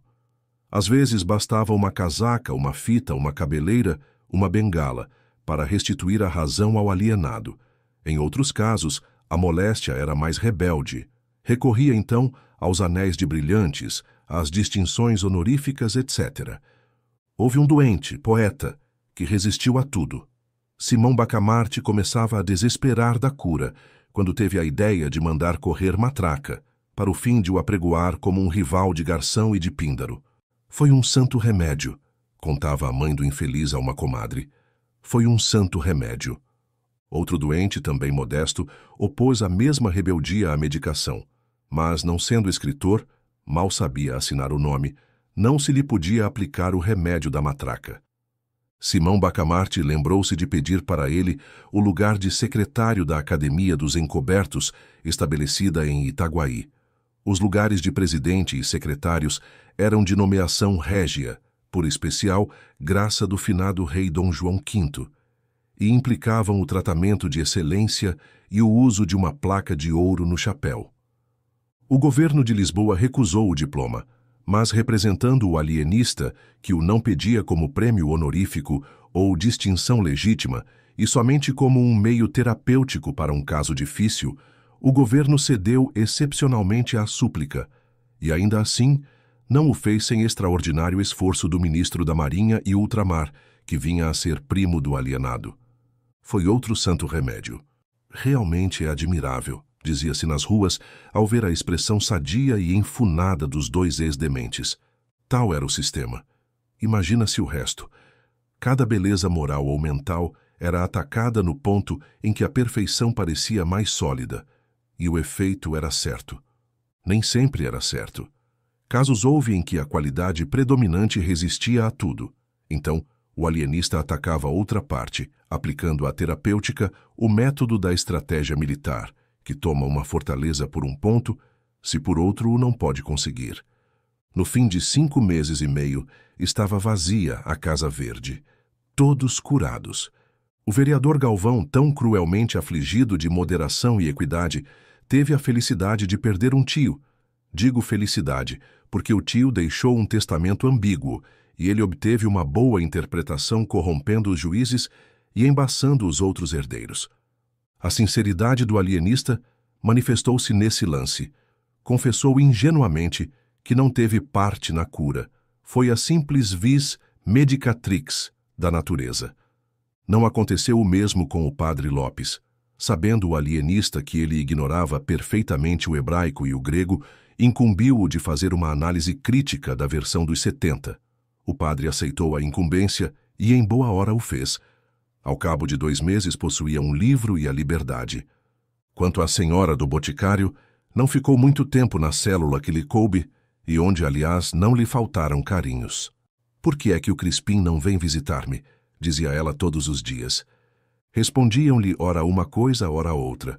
Afinal, disseram-lhe a verdade inteira. A digna matrona não pôde conter a indignação e a vergonha. Nas explosões da cólera, escaparam-lhe expressões soltas e vagas como estas: tratante, velhaco, ingrato. Um patife que tem feito casas à custa de ungüentos falsificados e podres. Ah, tratante! Simão Bacamarte advertiu que, ainda quando não fosse verdadeira a acusação contida nestas palavras, bastavam elas para mostrar que a excelente senhora estava, enfim, restituída ao perfeito desequilíbrio das faculdades, e prontamente lhe deu alta. Agora, se imaginais que o alienista ficou radiante ao ver sair o último hóspede da Casa Verde, mostrais com isso que ainda não conheceis o nosso homem. Plus ultra era a sua divisa. Não lhe bastava ter descoberto a teoria verdadeira da loucura, não o contentava ter estabelecido em Itaguaí o reinado da razão. Plus ultra. Não ficou alegre, ficou preocupado, cogitativo. Alguma coisa lhe dizia que a teoria nova tinha em si mesma outra e novíssima teoria. Vejamos, pensava ele, vejamos se chego, enfim, à última verdade.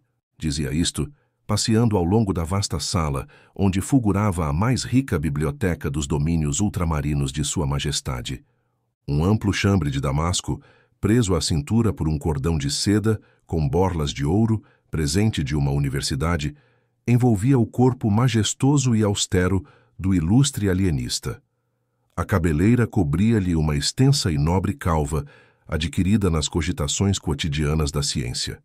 Os pés, não delgados e femininos, não graúdos e mariolas, mas proporcionados ao vulto, eram resguardados por um par de sapatos, cujas fivelas não passavam de simples e modesto latão. Vede a diferença. Só se lhe notava luxo naquilo que era de origem científica. O que propriamente vinha dele trazia a cor da moderação e da singeleza, virtudes tão ajustadas à pessoa de um sábio. Era assim que ele ia, o grande alienista, de um cabo a outro da vasta biblioteca, metido em si mesmo, estranho a todas as coisas que não fossem o tenebroso problema da patologia cerebral. Súbito, parou. Em pé diante de uma janela, com o cotovelo esquerdo apoiado na mão direita, aberta, e o queixo na mão esquerda fechada, perguntou ele a si: mas deveras estariam eles doidos e foram curados por mim? Ou o que pareceu cura não foi mais do que a descoberta do perfeito desequilíbrio do cérebro? E cavando por aí abaixo, eis o resultado a que chegou. Os cérebros bem organizados que ele acabava de curar eram desequilibrados como os outros. Sim, dizia ele consigo, eu não posso ter a pretensão de haver-lhes incutido um sentimento ou uma faculdade nova. Uma e outra coisa existiam no estado latente, mas existiam.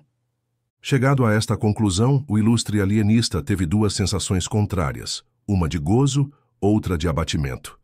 A de gozo foi por ver que, ao cabo de longas e pacientes investigações, constantes trabalhos, luta ingente com o povo, podia afirmar esta verdade. Não havia loucos em Itaguaí. Itaguaí não possuía um só mentecapto. Mas tão depressa esta ideia lhe refrescara a alma, outra apareceu que neutralizou o primeiro efeito. Foi a ideia da dúvida. Pois que? Itaguaí não possuiria um único cérebro consertado? Esta conclusão tão absoluta não seria por isso mesmo errônea, e não vinha, portanto, destruir o largo e majestoso edifício da nova doutrina psicológica? A aflição do egrégio Simão Bacamarte é definida pelos cronistas itaguaienses como uma das mais medonhas tempestades morais que tem desabado sobre o homem. Mas as tempestades só aterram os fracos.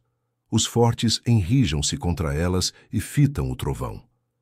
20 minutos depois alumiou-se a fisionomia do alienista de uma suave claridade. Sim, há de ser isso, pensou ele. Isso é isto. Simão Bacamarte achou em si os característicos do perfeito equilíbrio mental e moral. Pareceu-lhe que possuía a sagacidade, a paciência, a perseverança, a tolerância, a veracidade, o vigor moral, a lealdade, todas as qualidades, enfim, que podem formar um acabado mentecapto. Duvidou logo, é certo, e chegou mesmo a concluir que era ilusão. Mas, sendo homem prudente, resolveu convocar um conselho de amigos, a quem interrogou com franqueza. A opinião foi afirmativa. Nenhum defeito? Nenhum, disse em coro a assembleia. Nenhum vício? Nada. Tudo perfeito?